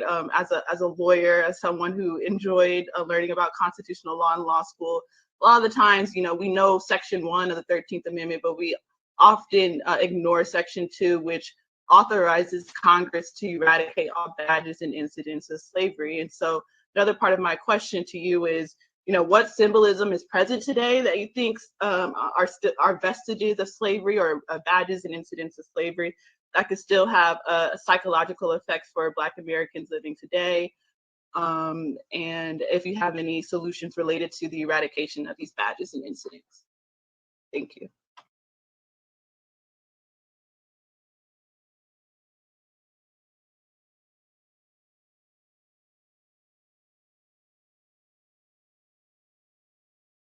Paul, you are on mute. And your video, yeah. Are you speaking, Mr. Powell?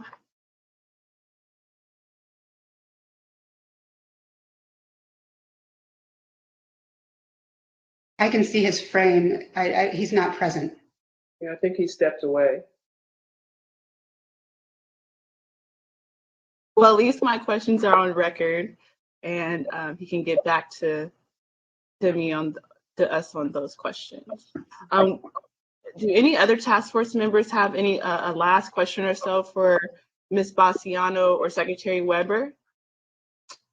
Chair Moore, I have a quick question. Thank you.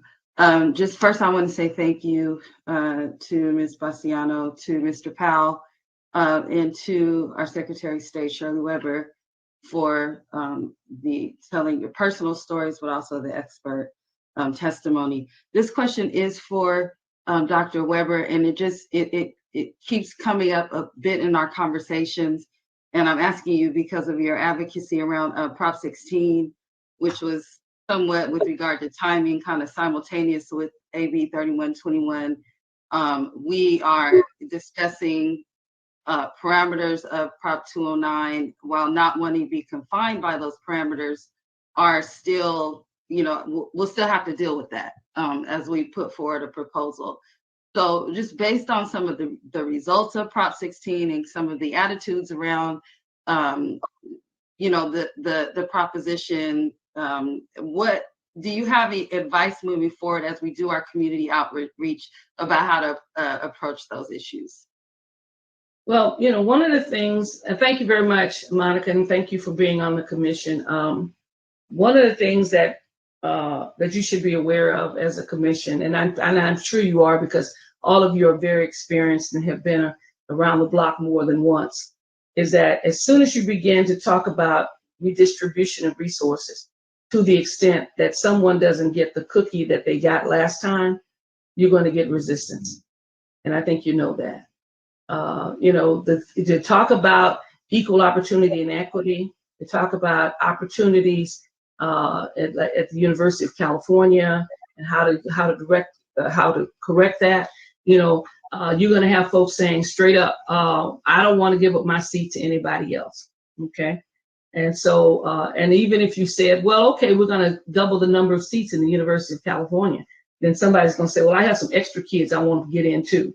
I mean, the resistance is going to be there. And so I think it will be important for you, and I'm hoping, as I told folks in the initial phase of this, that these hearings are made public, that there are public discussions, that people can see, hopefully, the damage that was done by specific laws and regulations that they can relate to.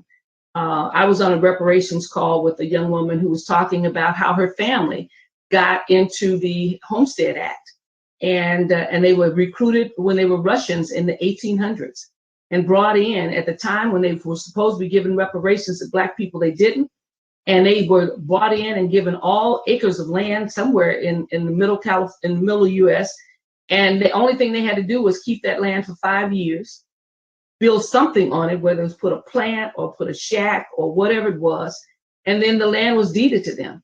They were given citizenship to be brought in. These are white folks from Russia because they want to increase the white population, and they were given free land. She said, and my family did absolutely nothing to earn it. She said, so when people talk about, Black people didn't work hard enough, people didn't try hard enough, and these opportunities were there, she was emphasizing, I'm a living example that my folks didn't work at all for it. She said, and that land has been either kept in the family. People have basically expanded it, used it against the collateral of this, that, or the other. She said, one uncle bought land downtown as a result of the land, and they still have this land and the resources in their family. And that resources have fueled her graduation. She's a lawyer, her graduation, and all of her cousins and what have you, to be able to have a base upon which they could go to school. So I think it is important when you begin to go out there with what you're going to do. You need to help people understand that this is not a freebie. This is not a giveaway to a group of people who didn't deserve anything. And when she did her presentation, and this was a white woman who decided she needed to do something to make people understand that this was not just that there's a challenge that's there, and that those of folks like her actually benefited from the racism of this country and the policies that were developed that gave them free land. She said, and I listened to people talk about how Black people didn't work hard enough. She said, and my people didn't work at all for it. All they had to do was do something small for 5 years. And at the end of 5 years, they not only had gotten their citizenship when they brought them in, gave them citizenship, gave them land, told them they had 5 years to do something with the land. And at the end of 5 years, the land was deeded to them, period. One of the Homestead Acts, deeded to them. And then they could do whatever they want with that land. And her family had done, she had a list of all the different things they had done with this land as a result of the United States recruiting them from Russia to come over here and pay their way over for them to come and to be homesteaders. So there's a lot of effort that, we need to make sure people understand how this country was developed, because we have a tendency to think it was some bootstrap concept, all these people working very hard, sacrificing, doing this, doing that. And they just rolled right in, put fences around some land and claimed it, and had 5 years to do something with it, whatever it was, or even if it's just put a fence around it, and they owned it. And as a result, that fueled their economic development in their families. Yeah. Okay. Yeah, so I think it's important. You're going to run into that immediately. That's what we ran into. We had a lot of folks talking about affirmative action, a lot of folks talking about equity, but in the end, if that meant my little Johnny didn't get that University of California seat, even though you had 4 generations of University of California in your family and could afford to go anywhere you wanted to go, they were not willing to share that seat with anybody at all. And so therefore they gave us Prop 17. Madam Chair. John Powell is back, Vice Chair Brown, and I wanted to, hi, John Powell? Yes, you asked a question about the 13th Amendment and Section 2 of the 13th Amendment? Yes. So, go ahead. Oh, I just wanted to summarize if you didn't hear, but if you're okay, then you can proceed. Yeah, why don't you summarize, because I switched to my phone. Yes. So really quickly, it was a 2-part question. I wanted to hear you expand upon the intersections or connections between voter disenfranchisement and the war on drugs and mass incarceration in California. We can stick to California. And then also I said I was really, I love that you brought up badges and incidents, right, in Section 2 of the 13th Amendment, because oftentimes, and we've seen this through Albert DuVernay's documentary 13th, so we focus on Section 1 a lot, which is the involuntary servitude exception, but we don't always focus on Section 2, which authorizes Congress to eradicate all badges and incidents of slavery. And so I'm curious, you've lectured at law schools all across the country, even my alma mater, Columbia Law School. So I just wanted to hear your expertise around how is Congress underutilizing that power? So the short answer is yes, but I'll come back to that. In terms of the war on drugs and mass incarceration, a good friend of mine, Michelle Alexander, wrote a book called The New Jim Crow, which I would strongly recommend. And one of the things she documents in there is that at the end of the Civil War, a number of the states start passing a plethora of laws directed at Blacks to actually get through that exception in the 13th Amendment. That exception being that you can enslave people if they're first duly tried and committed for a crime. So the war on drugs was a deliberate effort, and it's not even subtle. Someone talked about de jure and de facto. I think Secretary talked about that. The government made it clear they wanted a war on drugs to actually attack Blacks and they call it hippies. And so the war on, whatever it took. I was talking to my partner recently about the difference between crack and cocaine.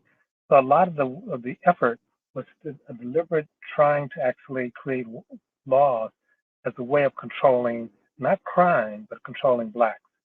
The war on drugs was really a war on blacks. And I've written an article about that, which I'll be happy to share with you. On the second question on the enabling clause of the 13th Amendment, and most people don't realize this, that most provisions of the Constitution do not have enabling clauses. That is, the clause is there. It doesn't say that Congress or anyone has any right to enforce it. That's the 13th, 14th, and 15th Amendment all have enabling clauses. They all say that Congress, not the court, not the president, Congress should have the power to enforce these laws. And again, I think Congress underutilized that enabling power. So, for example, when Congress made a finding that racism still exists and therefore we need to continue the Voting Rights Act, and then the courts come back and say, well, we made a finding that racism doesn't exist, the court doesn't have that power. The Constitution gave Congress the power to make that determination, which is unusual, not the court. And I just taught this yesterday at University of California, Berkeley. I said, really, we should have had a constitutional crisis because the courts were overstepping their bounds. This was, the Congress is to be the fact finder as to whether or not there's racism in America, not the courts on this issue. The last thing I'll say is that Congress could do a lot in terms of reparations. Congress could do a lot in terms of affirmative action because the 13th, 14th, and 15th Amendment was designed to affect the enslaved blacks. It's race specific, especially the 13th Amendment. But Congress has never pushed it as hard as they could. So you're exactly right. We haven't paid attention to the enabling clauses of the 13th, 14th, and 15th Amendment. Thank you so much, Professor Powell. Thank you very much. Thank you. So we have run over time for our witness panel 4. I would like to thank Professor Powell, Secretary Weber, and Ms. Bassiano. Madam Chair. Yes, Vice Chair. I have a comment for the Secretary of State. Yes, you're recognized. Madam Secretary. Madam Secretary. Yes. Thank you so much for your excellent leadership and for your pioneering spirit on this measure. I want to say we've had an excellent expose on those past egregious sins. But we have some right now sins against Black folks. Vis-a-vis in the area of housing. These developments in these inner city communities that were developed 50 plus years ago by Black churches have become gentrified. And this is one thing that has contributed to breaking up of the Black watering holes and historic communities. I give you a concrete example. El Bethel Baptist Church, 2 blocks from my church, built 355 units. And that was supposed to have been a means of giving Blacks who were underserved the opportunity to gain housing, seniors. Presently, those 355 units, only 45 Black folks live there. 45. Now, I am not in any way xenophobic or nationalistic, not in my bones. But what has been happening, the Department of Housing and Urban Development and local housing departments have not been fair in making sure that this lottery system does not break a fair opportunity for Black people to stay in the communities where they were. That is a form of that same denial, oppression, and destruction of the Black community. So we need to do something statewide. I know we got 209 and all that stuff, but in this reparation effort, we need to say they need to repair this breach, this injustice. There ought to be fair opportunities for Black people to still have their ethnic enclaves the same as other communities do.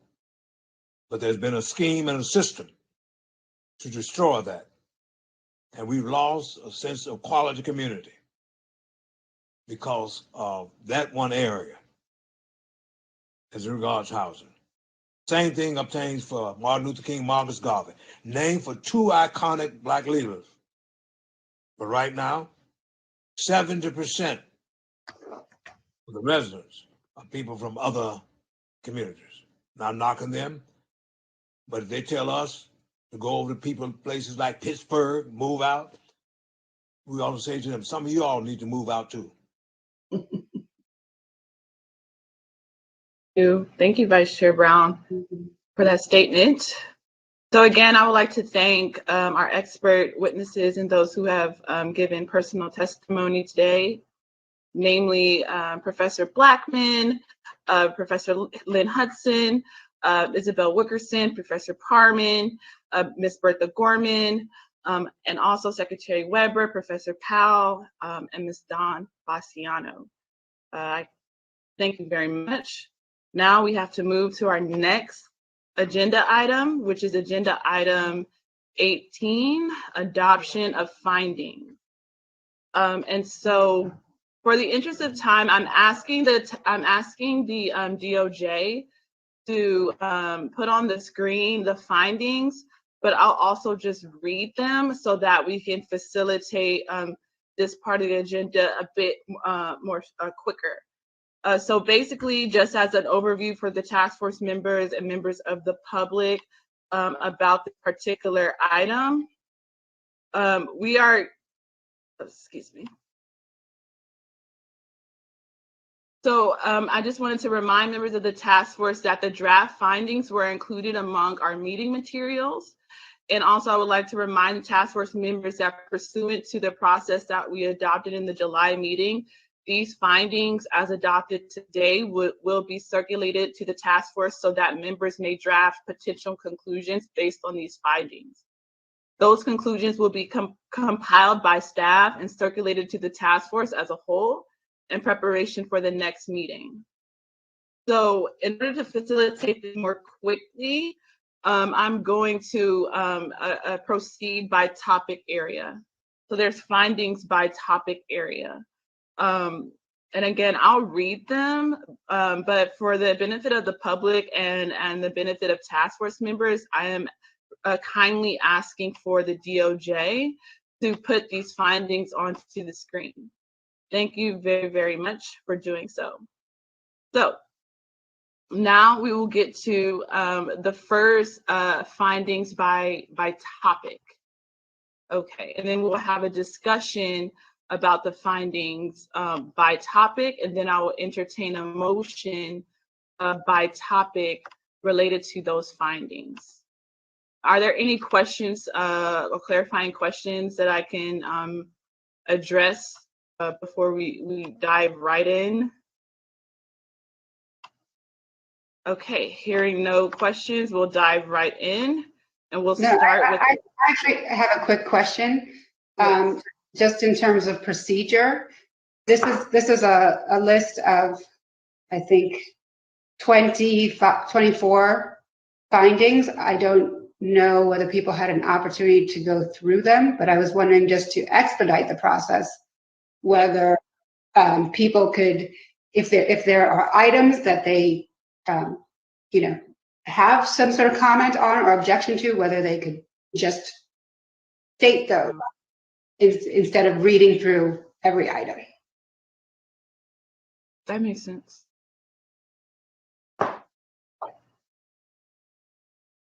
So yeah, that makes sense to me. And in the interest of time, I think that makes the most sense. So, you know, does any task force members have a comment, critique as to any of the 24 findings?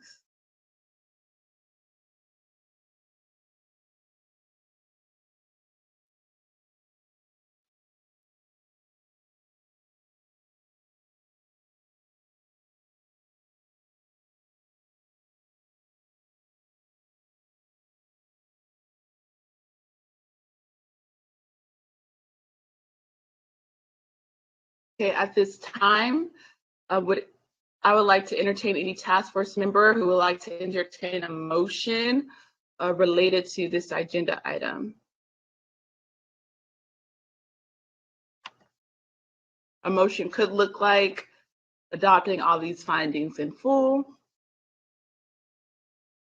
hearing no objections, or in part. It's just a recommendation or a suggestion. I have a procedural question, Madam Chair.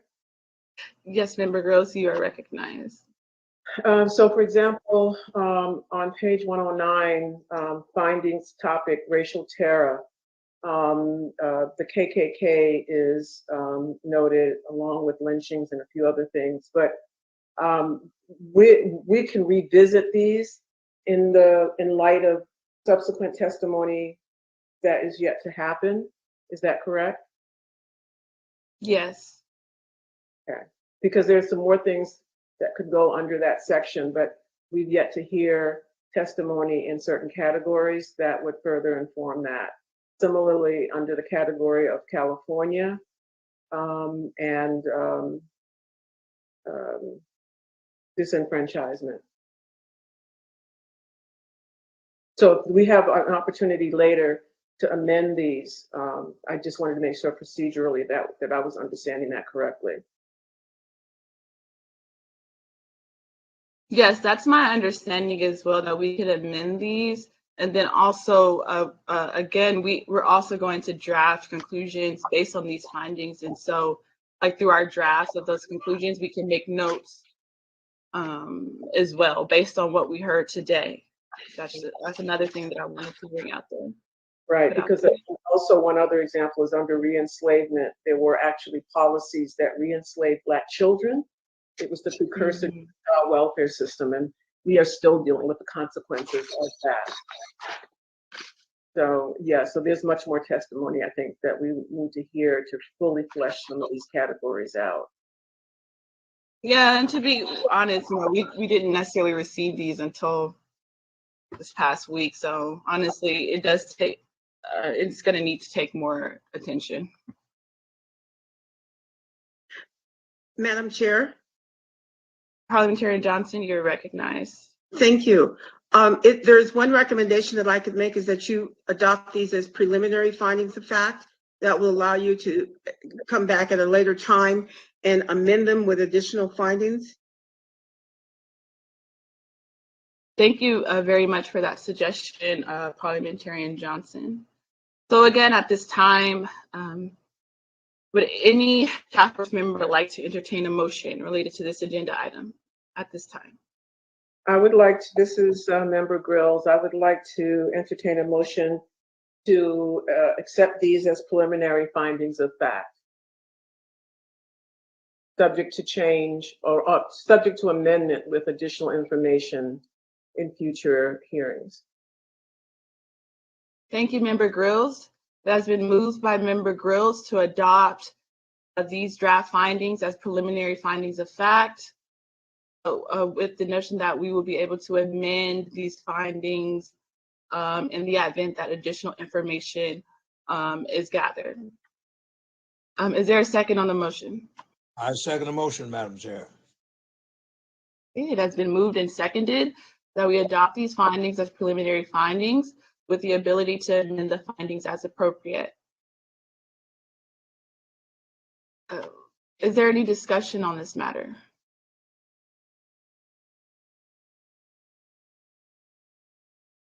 Hearing no discussion, I would like to cue Parliamentarian Johnson, who will then cue Ms. Belton, who will take a roll call vote on this motion. Madam Chair, would you like to restate the motion that they will be voting on? Yes, Parliamentarian Johnson, the motion will be that we will adopt these draft findings as preliminary findings with the ability to amend the findings as more information is gathered. Thank you. Attorney Belton, would you please call the roll for the vote? Thank you, Chair Moore and Parliamentarian Johnson. We will go in order, and I ask the task force members to indicate their vote. Chair Moore, your vote, please. Aye. Aye. Chair Moore votes aye. Vice Chair Dr. Brown? Yes. Yes. Vice Chair Dr. Brown votes yes. Senator Stephen Bradford? Aye. Aye. Senator Stephen Bradford votes aye. Dr. Cheryl Grills? Aye. Aye. Dr. Cheryl Grills votes aye. Lisa Holder? Aye. Aye. Lisa Holder votes aye. Assemblymember Reginald Jones Sawyer? Aye. Aye. Assemblymember Reginald Jones Sawyer votes aye. Dr. Javon Scott Lewis? Aye. Aye. Dr. Javon Scott Lewis votes aye. Don Tamaki?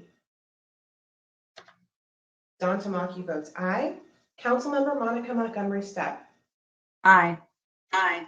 Councilmember Monica Montgomery Stepp votes aye. Madam Chair, on the motion, there are 9 members present and voting and 9 aye votes, 0 nay votes, and 0 abstentions. Thank you, Ms. Belton. There are 9 aye votes and 0 nay votes. The ayes have it and the motion carries. So we will adopt these draft findings as preliminary findings with the ability to amend the findings as we collect more information. So now it's 3:55 and we'll return to what was on our, yes. Point of order, Madam Chair, we have to go back to item number, I believe it was 14, that we did not complete. Thanks. You know. So we have to go back to agenda item 14, which is the agenda for October hearing. So again, I'm going to ask the staff to put on the screen the meeting materials related to this agenda item. And in full transparency, this is, I didn't put this on the agenda, on the agenda for October, for September. I wanted there to be a discussion and overview of task force powers, including our subpoena power. And it was taken out of the agenda, and this was placed on the agenda. But I think it kind of undermines what we've already decided. And at our last hearing in July, we already decided what the topics would be. In the event that task force members would like to see any of the topics amended, feel free to speak up. But at this point, we can have a discussion about what the potential witnesses should be for the 2 days. I am actually going to jump in here. Go ahead. Thank you, Madam Chair. My recollection is that a couple meetings ago, we moved to adopt these topics as a framework, a skeletal framework of topics for each subsequent meeting. But we reserve the right to amend. And I have a proposal to add to the topics for the upcoming meeting. And it's included in the materials. I would ask the DOJ to turn to page 97. On page 97, the first item that I think that we should consider talking about in the next series of meetings is the subpoena power. I talked a little bit to the witnesses about that and their thoughts about how we should be utilizing our subpoena power strategically to get information that will buttress our ultimate recommendation. So I do think that in the next meeting, we should have a plenary session where we have an opportunity to not only talk about the subpoena power and how we may want to strategically use it, but also to get a primer from the DOJ on what that subpoena power entails, because I'm not sure that everyone is completely familiar with how a body like this can exercise its subpoena power. So that was one of my recommendations for the next meeting. I would ask to turn also to page 104.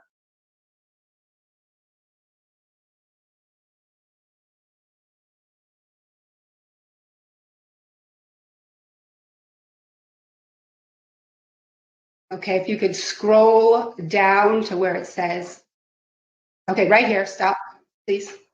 Thank you. There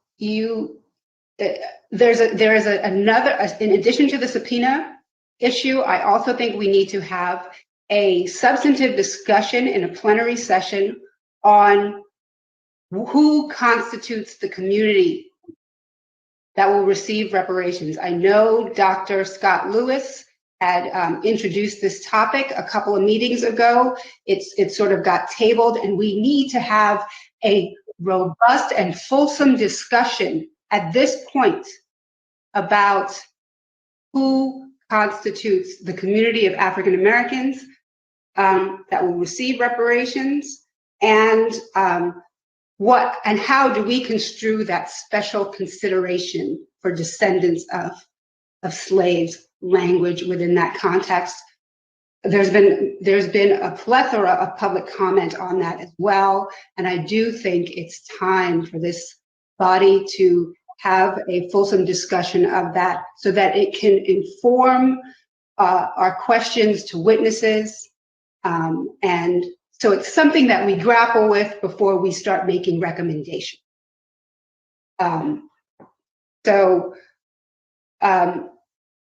Those are two plenary items that I think it would be important to discuss. And then there are a few topics that I do think need to be added as far as topical issues to the next two meetings. At this time, what I would ask, before I go into the other topics that are not plenary topics, but more subject matter topics, I would ask whether the task force has any comments about the two plenary topics that I am asking to put on the agenda. The only comment I have is I agree with you, Member Holder. I think we should definitely discuss both of these two topics as plenary sessions, definitely in October. And for full transparency, I added these two plenary sessions for the September hearing, but they were taken out. So I just want to make it clear that, I'm doing my best to make sure everyone's, suggestions and recommendations are heard. And I wanted us to have this robust conversation about eligibility for this hearing. Also wanted to have a discussion around the other topic that you mentioned again, but they were taken out. So, we need to discuss it sooner rather than later. So I agree with you. Madam Chair. Vice Chair Brown, you are recognized. Thank you, Madam Chair, and members of our task force. I believe I mentioned some time ago we should consider adding to the list of items to be agendized the restoration of historical sites and institutions that have been destroyed in this state, vis-a-vis Allensworth and historical markers for the meeting of 1858, First AME Zion Church, where they assembled before they left San Francisco, go to British Columbia. There may be other areas. We did have a long discussion about the AME Church down south. I think we should make that a prominent matter to be considered. but we don't get rid of the things that are meaning, that speak to unity and opportunity in this nation. I know we've been talking about some of these memorials to Confederate folks and evil folk, but we're talking about basic institutions that represented our attempts to establish self-determination. And Allensworth was one, established by Colonel Allen Allensworth from Kentucky.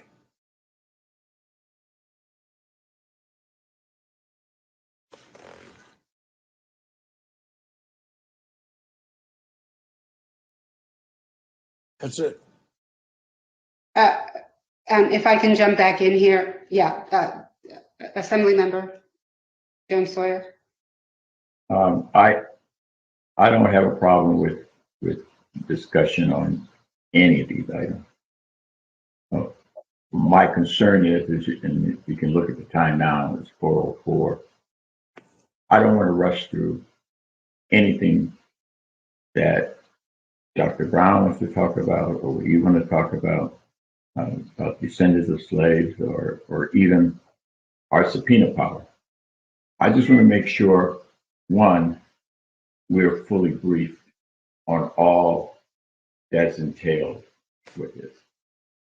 It would be a shame that we talk about something now and then get some information down the line where we have to make decisions about this, and ultimately we'll make decisions maybe 6 months, a year from now, and we get new information that totally contradicts what information we got right now because we went too fast, or which would be worse, we didn't give it the merit that it needs on each of those. Sometimes it may take an hour or more to go through this. This is not something we should just quickly go through and get some haphazard information. Let's make sure not only that we get all the documentation information that's out there, but most important, I think it would be good for all of us here on this committee to be fully versed on each of these topics. Even now, we were looking at some document now that we just got. I think these topics are so important that we shouldn't rush through them. Yeah, we can go ahead and do that, but I'm just concerned that we don't give it the honor each of those deserve to be able to talk through them. And so I would take that in consideration. And also, we in our efforts, for example, to make sure we had input, we put it at the front end instead of the back end, which was kind of, penny wise, pound foolish. Because on the back end, you could go, or we could allow comments to go on and not structure it just for an hour.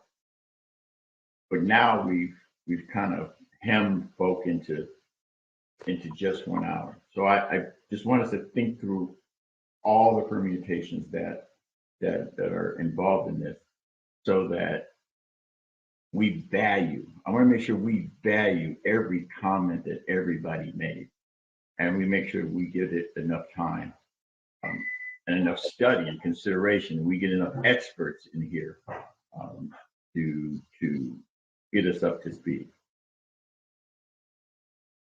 Madam Chair, my comments were about future possible putting on agendizing.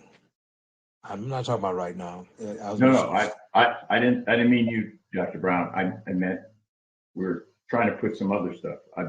You're fine. I just want to make sure when your item comes up that we give it the full attention, and we don't give you 10 minutes or 15 minutes, that we actually go into the subject you want, and we give it its full respect and time. That's what I said. Okay, thank you very well. Yeah, and Assembly Member, that's exactly what we're talking about. We are, with this process, we're just trying to figure out what is going to go on our future agendas. And we do want to have an opportunity to discuss each of these matters and bring witnesses on to discuss these matters. But the DOJ needs us to do this preliminary process to decide what is actually going to go on these future agendas so that they can start preparing and collating witnesses. So that's what this is about. Okay, and I just want to make sure they're able to, not get them off the hook. Let me say that clear. I'm not going to get them off the hook from not doing their jobs to expedite or do whatever it can to meet our requirements. But I also want to make sure it is doable with all the other stuff we're asking them to do. More on Maki. Can I make a comment? Yes. Tamaki, you're right. Yeah, I have a similar logistical question. And again, I think the points that have been raised are good ones. My question is more of a technical one, in that, for example, in October 12, I see that Richard Rothstein might be a witness or a member of the Bruce family, and so on. And there are other witnesses that are being scheduled. So if we rejigger the agenda to deal with these, I'll call them threshold questions that Lisa is raising, does that then postpone the testimony of some of the witnesses? Is there a logistical problem of coordinating, busy people, professors, for example, who would testify? Does that throw the schedule off?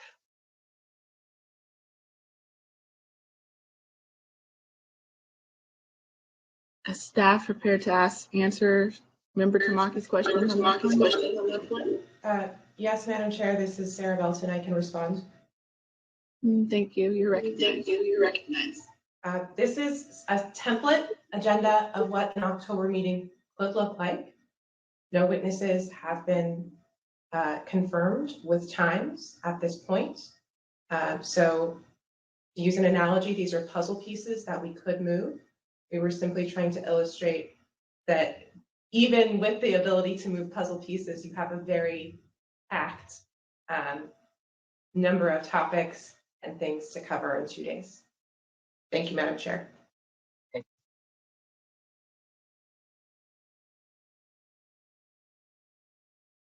Member Tamaki, did you have a follow-up question or? No, that answered my question, that we have some flexibility here to, change up the agenda. So my question is answered.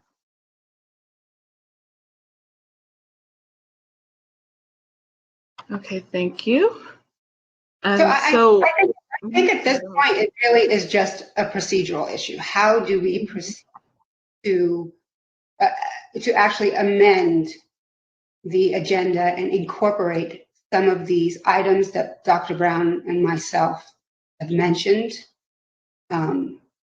Whether perhaps we could move, I don't know if we have to form a motion to put in these preliminary items that I recommended we talk about, the subpoenas and the community of interest, or whether I can work with the DOJ, or whether we can have a subcommittee of 2 work with the DOJ to refine the next agenda.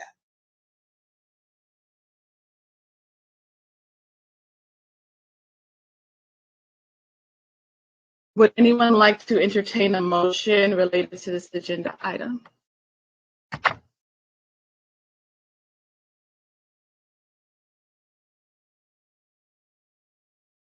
Well, it's Dawn. I mean, I would move that Lisa Holder be authorized to work with the DOJ to incorporate the proposed changes, assuming that that's the will of the task force.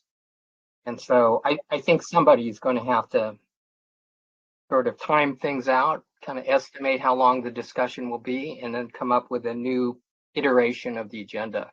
And I think maybe the most efficient way to do this is to authorize a task force member to do that. We did that in connection with the community engagement plan for Lisa. Cheryl Grills was authorized to do that, and that worked well. So I would throw that out as a suggestion, and if it's worthy, then a motion.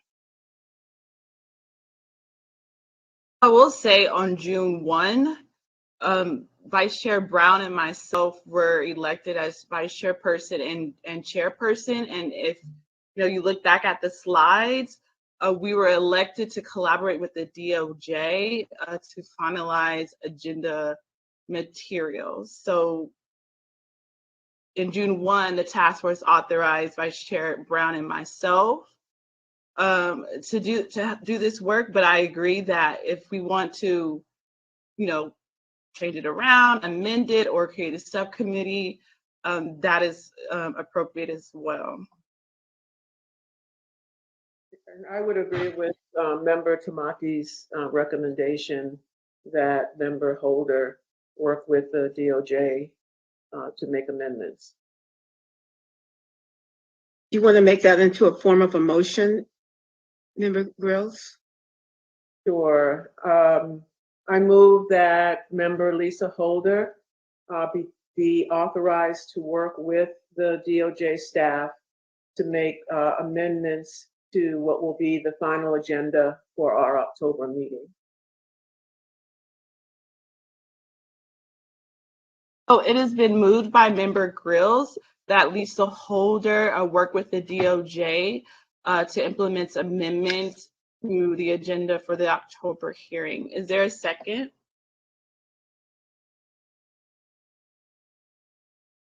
Second. It has been moved and seconded that Lisa Holder will be authorized by the task force to work with the DOJ to finalize the amendments for the October hearing. Is there any discussion on this matter? Madam Chair, I do have a question for clarification. This motion would authorize a member holder on top of the duties already set out by the chair and vice chair, correct? That's what I would like clarity on as well. Where does that leave, if we do authorize this to occur, where does that leave Vice Chair Brown and myself and the duties that we've already been authorized to do by the task force? My understanding of the duties that were authorized by the task force when you were elected was to act, but it wasn't exclusive. So if the body chooses to either expand that to have someone, and I think from what I understand from hearing this is because those recommendations were of Member Holder. And so she can best, demonstrate to the DOJ where it fits. I mean, it's preliminary. So is that going to mean that it's going to be, at what point and all of that? So with regard to the intricacies, she would be best, based on what I'm hearing, to work with them. That doesn't mean that Chairman Moore or Vice Chair Brown are excluded from, providing information or talking with DOJ, because they are, they are the heads of the task force and can consistently, speak with them, communicate with them as you are authorized to do. But the task force is taking an additional step so that they can, do what needs to happen. Otherwise, the entire, based on this recommendation, based on this article, the entire task force would have to sit and decide, how you're going to do that, because that's what the agenda item is. Yeah, So no, respectfully, I disagree. Member Monica is. Okay, yeah, no, I just wanted to make sure we've already given authorization. I agree with the member holders' suggestions. Actually, I very much agree with them. I just want to make sure that we're being, not retracting what we've done in the past. That's all. It's my understanding is the chair and vice chair's primary role is to, authorize kind of what's on that agenda for a body like ours to be able to discuss. And so I just want to make sure that we are in order and that this is a supplement, and I'm in complete agreement with that. Thank you. And to be quite clear and for transparency, right? Vice Chair Brown and myself, we were working on the agenda for September. The agenda, and in working on the agenda, we were looking through suggestions for the agenda from all task force members. 2 of those suggestions were from Lisa Holder, and that included a discussion on the task force subpoena power and on the other topic. We included those agenda items on the September hearing. They were taken out by DOJ staff. We would have had a discussion about the subpoena power during these 2 days. We would have had a discussion about the other topic related to eligibility and who's included, right, during these 2 days. Because as vice chair and as chair, we were doing our duties for over a month to make sure that all task force suggestions were included, but they were taken out by the DOJ, and now we are here, right? That is an issue for me. I'm being very clear and transparent about that. Vice Chair Brown and myself, we were elected to collaborate with the DOJ to do this work. We haven't been wholly respected by the DOJ with our duties, and now we're here. So to be quite honest, I'm even asking if we could even have a closed session between now and the notice period for the next October hearing, so that as a task force, we can talk candidly about how do we all get on the same page to make sure that this task force runs in the way that it should. So that's something that I'm also putting on the table. In light of the many public comments that we've received between these past 2 days, there has to be some type of conversation about how do we all get on board with each other. I also would like to recognize Vice Chair Brown at this moment if you have any comments about. Madam Chair, members of the task force, I think you voiced adequately my sentiments. This matter should be a partnership, and there be no hierarchical treatment. We are a task force that was created to do a job. And we should not, I feel, be excluded or disenfranchised in exercising our legal authority. So that if there is some reason that the staff feels certain things shouldn't be done, just say it. Talk to us. But I think it's a bit much for arbitrary decisions to be made without any discussion. So I hope that the other task force members feel the same, and that they would be candid and express their position on it, this matter.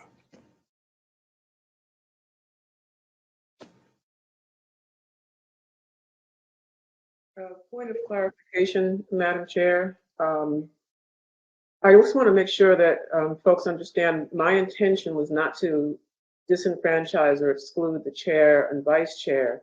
It was with respect to the fact that Member Holder made specific recommendations and has a particular understanding about what is intended in those recommendations and whom would be best served to address those topics.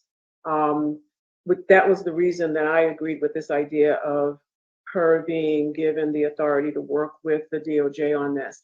I also procedurally didn't assume that if she's tasked with that no task force member couldn't still weigh in and send information to either Attorney Holder or to the staff with recommendations or thoughts about the topics for the October meeting, inclusive of the chair and the vice chair. And that, of course, procedurally, I also assume that before any agenda goes out, I'm vice chair of a county commission. And when I was vice chair or chair, which I've been several times, an agenda never went out, regardless of who was giving input on it, without the chair seeing that agenda. Well, I'm glad, Member Grills, that you brought that up, because that was not the case for this September hearing. In fact, DOJ staff sent Vice Chair Brown and myself an agenda on Friday, this last Friday, which was different than the agenda that was sent out to members of the public and other task force members on Monday. So that is not the case. That is not what is happening during this process. So this is part and parcel why I think there needs to be a closed session, so that everyone is on the same page about our duties and responsibilities and our roles. Madam Chair, you cannot hold a closed session under the Bagley-Keene Act. So that you can't do. There's no authorization for a closed session. It specifically identifies under what circumstances a closed session can be held, and this is not one. This has to be an open meeting, and you can set it for an agenda item and go from that point, but you cannot hold a closed session. I don't have before me readily available the minutes to which you refer. I think maybe one of the staff can better respond to that. But when Dr. Grills indicated that, seconded the motion, it's a procedural, it was really to expedite what now, I mean, you could have just continued with this during this meeting, but that was basically to help expedite the program. But if you have questions regarding procedure, then I think you need to address that to DOJ and ask that be on an agenda so that you can have it vetted openly at the meeting. Well, under the Bagley-Keene Act, there are options for a closed section, particularly like section 1126A and 1126C3, the personnel exception and the deliberations exception. This is not that. No, I said that there are specific provisions for closed session for state, for state bodies. This is a state body. So you have to follow specifically what is authorized under the Bagley-Keene Act that allows for a closed session. And what I am saying, this is not a personnel matter. So it doesn't meet that qualification. Madam Chair. Yes, Vice Chair Brown. We got at this point of needing to have this discussion because there were some things that were done by the staff. And we have nothing to hide. We can say it before the world. Please do. From the mountaintop. And the basic issue is, if we as a task force have established a basic structure that is within the law of chair and vice chair and members of this task force, we should respect the protocol that has been established, in my estimation. And it should never be that any staff would make changes and decisions without respecting the leadership and saying why they made the change. And if there are justifiable reasons, we're civil and decent enough to hear it, but we ought to iron things out together and not be operating in silos. So that's the thing that this task force has the moral obligation to make very clear to the governor, to the assembly, and all those legislative partners as Aretha Franklin says, R-E-S-P-E-C-T. And we need to respect each other and definitely respect protocol. That's what the issue is about. And when it comes to placing things on the agenda, if we talk with each other as chair and vice chair,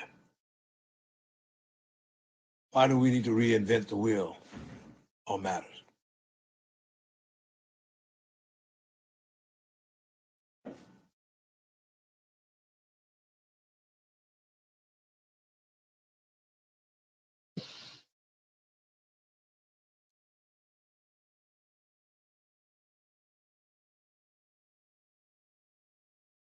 So, hello?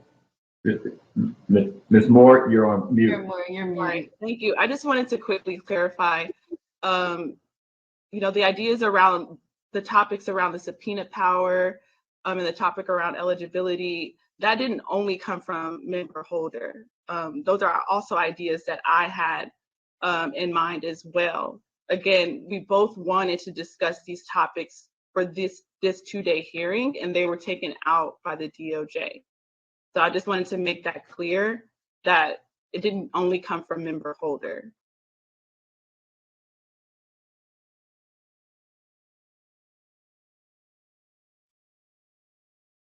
And so still at this time, I'm struggling with, in full transparency, how are we going to develop the agenda, including confirming witnesses for this October hearing and December, but we can focus on October. Chair Moore, can I be heard? Yes. Just a couple things. One is, it is possible that we could, I know there's a motion on the floor, so I'm not putting one on the floor. But there's possible that we could potentially move to add those things to the October agenda and give, if there are things that need to be taken off, if we have to make that decision today, I'd rather not, but if we have to, then I'm okay with that as well. I'm just putting that out there. The other thing is that I think as a task force, on the subject that we are studying, I think it's very important that we, based on the restrictions of us not being able to talk to each other, very important for me to show support for our chair and vice chair to staff. And make that very clear, that I don't know what has happened, but I know that in the order of things and the way that we have voted as a body, that, if there are things that are coming before us as a body that haven't gone through our chair and vice chair that we've given that authority to, then that's a problem for all of us. And what I don't want to do is get stuck in the procedure. This is what the system does. We get stuck in the procedure, we don't get to the substance, and then we fall in the same trap. We're supposed to be kind of rising above that, even the proposals that we move forward and everything that we do. So I just don't, I don't want to get stuck in that. I also don't want anything to be personal, right? Because we can't, really talk to each other. We're not around each other. So this is nothing against anyone that has supported a motion, put a motion on the floor. It's not about that for me. It's just, though, I see larger picture procedure getting in the way of the substance. I think most of us probably agree that at the very least we want to see the subpoena power and we want to discuss eligibility on the next agenda. So, Madam Chair. Vice Chair Brown, you're recognized. Yes, and the parliamentarian, we need some help here. We need to clear up something. Is it a fact that we're gagged and we can't talk to each other? I That thought is correct. That is correct. You cannot, no more than two of you can talk together on a topic outside of the meeting. Mr. Johnson? Yes. So it needs to be made clear because people are getting confused. We can talk to each other, but you outside of the, yes, outside. I'm sorry, Dr. Brown. We cannot have a group that would represent a committee in violating the transparency law. That's all. I can talk to any individuals I want to talk to, but I can't have no official meeting to do anything. I would defer to DOJ with regard to Bagley-Keene. Keep in mind that what you've been told is that when 3 or more of you speak or meet, and it could be at a social gathering, you still cannot discuss the business that's before this body at that meeting. We're not talking about 3 or more, Madam Ms. Johnson. No, that's what I'm saying. Yeah. 2 people Okay. can meet. All right, but the previous speakers have been saying we can't talk to each other, and we need to get rid of that boogeyman. It's a contextual thing. I think I was clear. I hope I was clear in terms of what you can do, but perhaps you might want to add that to a primer from DOJ and ask them to clarify for you what it is under Bagley-Keene you can and cannot do, so that you are clear on that. Because that's very important that you understand. And I agree with you, Dr. Brown. If there's an inconsistent interpretation, that's not helping you. But what you do want to do is know what the rule is so that you can, apply it in all of your dealings. But in this instance, this is a matter for your task force. And as I heard, someone made a motion to do X, that is the matter before you. So you can carry that out, and like any other motion, vote it up or down, and then move from there. And if you want to withdraw the motion, that's another option. And if you want to withdraw it and authorize adding those 2 items on the agenda as it is, to amend it in that way, then you can do that. So those are 2 options that you have available with respect to where you stand right now. I hope that helps. No, that helps a lot. I would suggest that someone go ahead and perhaps make the motion to withdraw the previous motion and to just go ahead and put the 2 items on the next agenda. Madam Chair. Yes, Ms. Parliamentarian Johnson, you are recognized.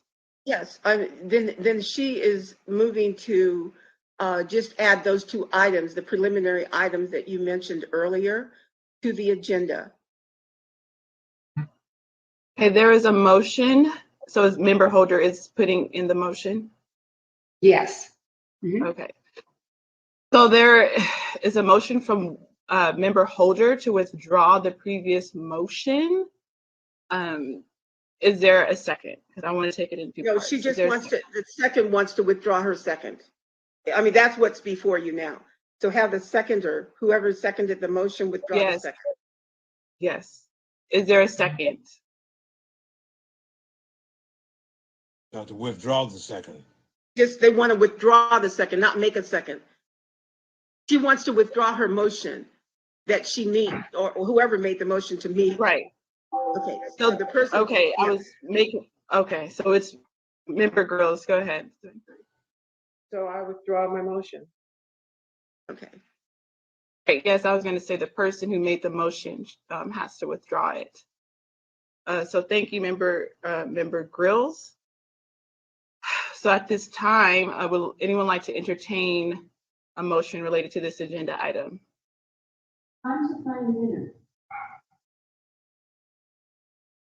What? Trying to make this as formalized as possible. So there needs to be another motion to include the 2 topics into the agenda. All right, I will make a motion to include on the next meeting agenda 2 items. The first item being a primer and discussion on the task force's subpoena power. Second item being a discussion on the community of eligibility for reparation.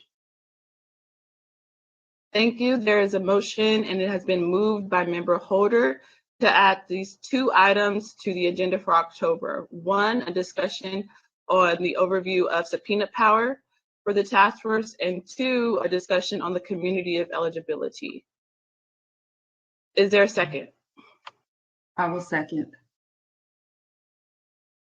It has been properly moved and seconded that we add these following agenda items to the October hearing.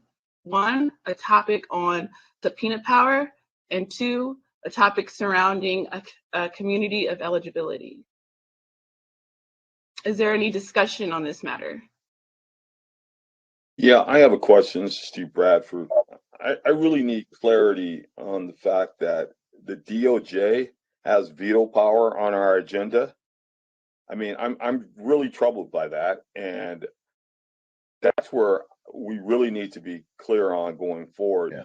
Either we're the body who's empowered to move this task force forward and set our own agenda to address what 8312 said we should do, or it's the DOJ. And I don't think that's what the bill stated. So I just want to know going forward, we shouldn't have to go through these, maneuvers to put something back on agenda that we originally agendized for a meeting. And can we get clarity from that, from be it Ms. Johnson or Ms. Belton, that who we have the authority to set our own agenda?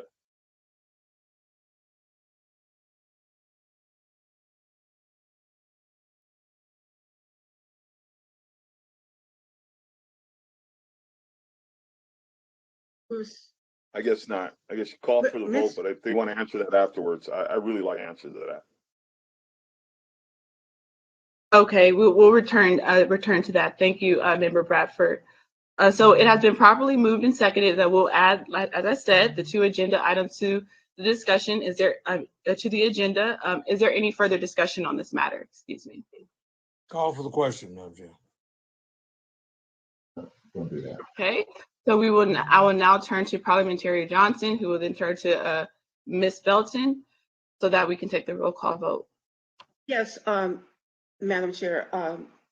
Attorney Belton, would you please call for the vote on the call of the question? Thank you, Chair Moore and Parliamentarian Johnson. We will vote by member, and please indicate your vote by aye, nay, or abstain. Chair Moore, your vote, please. Chair Moore votes aye. Vice Chair Dr. Brown? Yes. Yes. Vice Chair Dr. Brown votes yes. Senator Stephen Bradford? Aye. Aye. Senator Stephen Bradford votes aye. Dr. Cheryl Grills? Aye. Dr. Cheryl Grills votes aye. Assemblymember Reginald Jones Sawyer? Aye. Aye. Assemblymember Reginald Jones Sawyer votes aye. Lisa Holder? Aye. Aye. Lisa Holder votes aye. Dr. Javon Scott Lewis? Aye. Aye. Dr. Javon Scott Lewis votes aye. Don Tamaki? Aye. Don Tamaki votes aye. Councilmember Monica Montgomery Stepp? Aye. Aye. Councilmember Monica Montgomery Stepp votes aye. Madam Chair, on the motion, there are 9 members present and voting. There are 9 aye votes, 0 nay votes, and 0 abstentions. Thank you, Ms. Belton. There were 9 aye votes and 0 nay votes. The ayes have it, and so the motion carries. Now, if we could return to Member Bradford. Ms. Belton, are you prepared to answer his question at this time?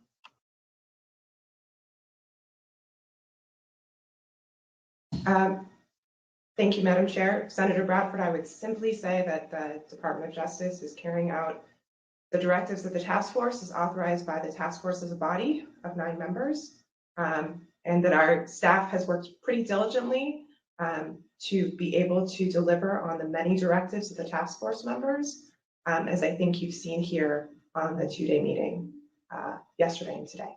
Thank you.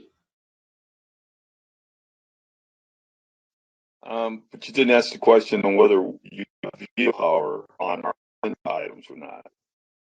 No one's questioned the work that you've done in carrying out the task, but we had 2 items specifically agenda for this meeting that were removed. So we want to know who has the authority to set the agenda, either it's the task force or it's DOJ.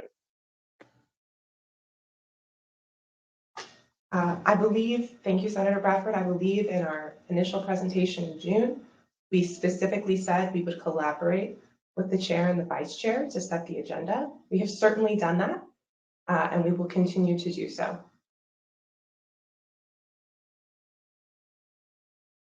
And respectfully, this is why, I'm asking clarity on a closed session under the personnel exception, because under the personnel exception, we can have a closed session to evaluate the performance of staff or a particular staff member.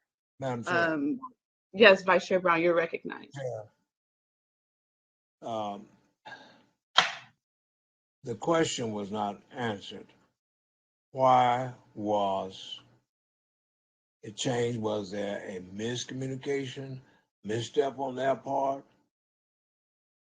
Or what?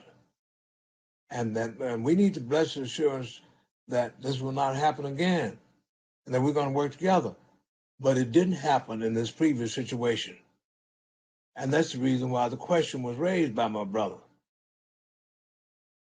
So it's unfortunate we have to make the assumption that the message has been gotten over. So I think we should move on, Madam Chair.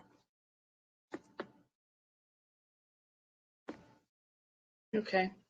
Thank you, Vice Chair Brown. Ask a question, Chair Moore. Yes, Member Tamaki, you're recognized. Yeah, without, again, further prolonging this discussion, I'm just wondering if it's an issue of authority in terms of the Attorney General's office being able to respond and answer these questions. I mean, some of them may well be. For example, the Saturday meetings may be beyond the authority that Ms. Belton can provide. Maybe we need to be talking to someone higher up in the Attorney General's office to answer these questions. I think they're totally legitimate and they're the right questions to ask. But I want to make sure we're talking to the right people too. And Brother Don. Yes. Madam Chair, excuse me. Brother Don, I can answer that question. Yes, please.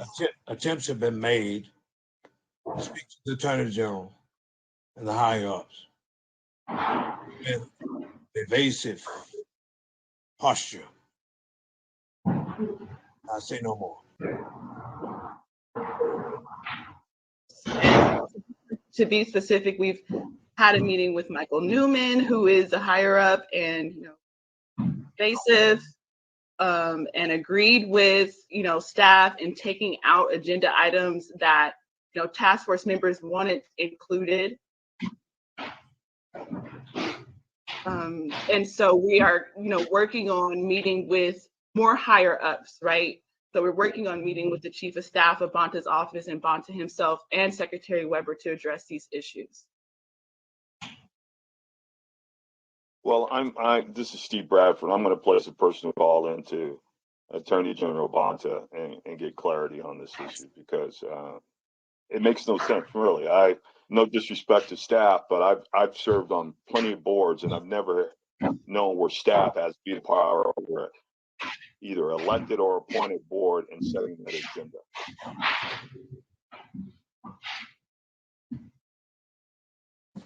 Thank you. We would appreciate your help on this matter. So, we're over time and we haven't gotten to a discussion on potential witnesses. And I before we close, I want to do my due diligence. And I wanted to ask, of the names that are listed on the tentative agenda for witnesses, I wanted to seek clarity if that's proper. If any of these names or which names came from task force members, and which names came from staff. It's something that I would want clarity on, but we have run out of time.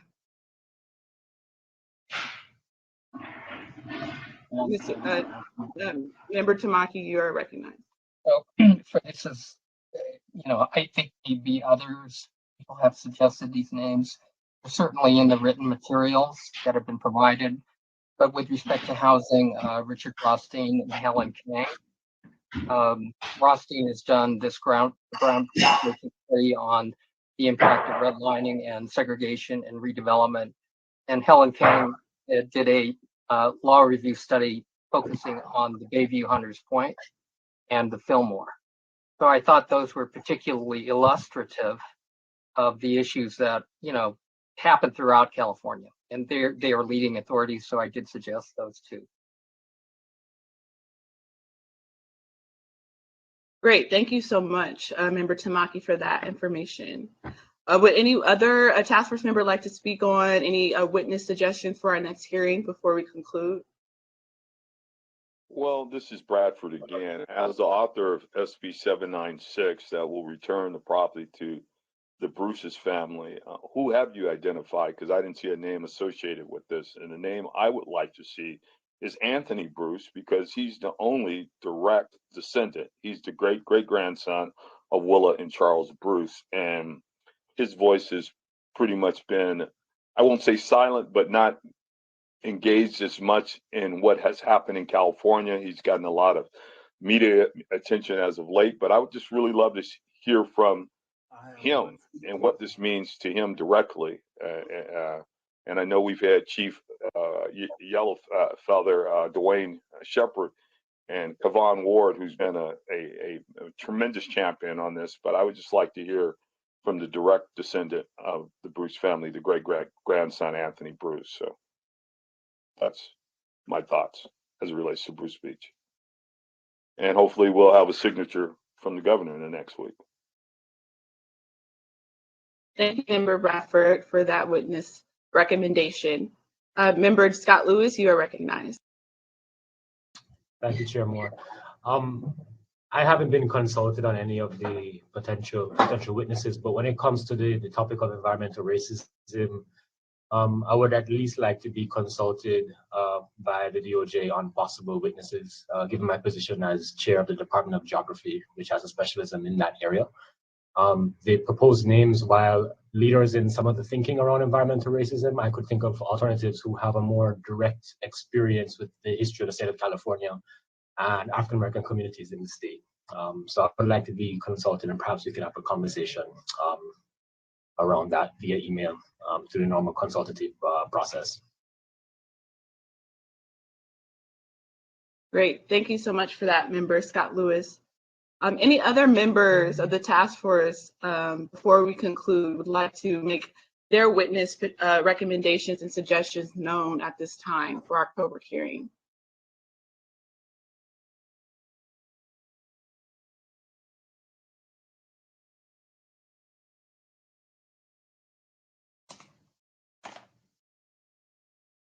I just have a few names. Oh, I have a few names. I would like to endorse some of the names that are already on the agenda, namely Marissa Veteran, who is a law professor at UC Irvine. Also Dorothy Brown, who is a tax law professor. I'm suggesting Ta-Nehisi Coates, who wrote the case for reparations, which is related to housing discrimination. I'm also suggesting James Anderson, who wrote a book about education for Blacks in the South. We have some interesting information to impart. Also, potentially Bobby Seale, who's a founder and chairman of the Black Panther Party for Self-Defense, and Elaine Brown, and someone from the Black Farmers Movement and Union, because there's a lot of developments on that going on right now. Okay. I would like to, if there's not any other questions or comments from members of the task force at this time, I would like to conclude the meeting and thank you all for your dedication and commitment. That includes staff and members of the public. At this time, I would like to adjourn the meeting. The meeting is adjourned. Thank you.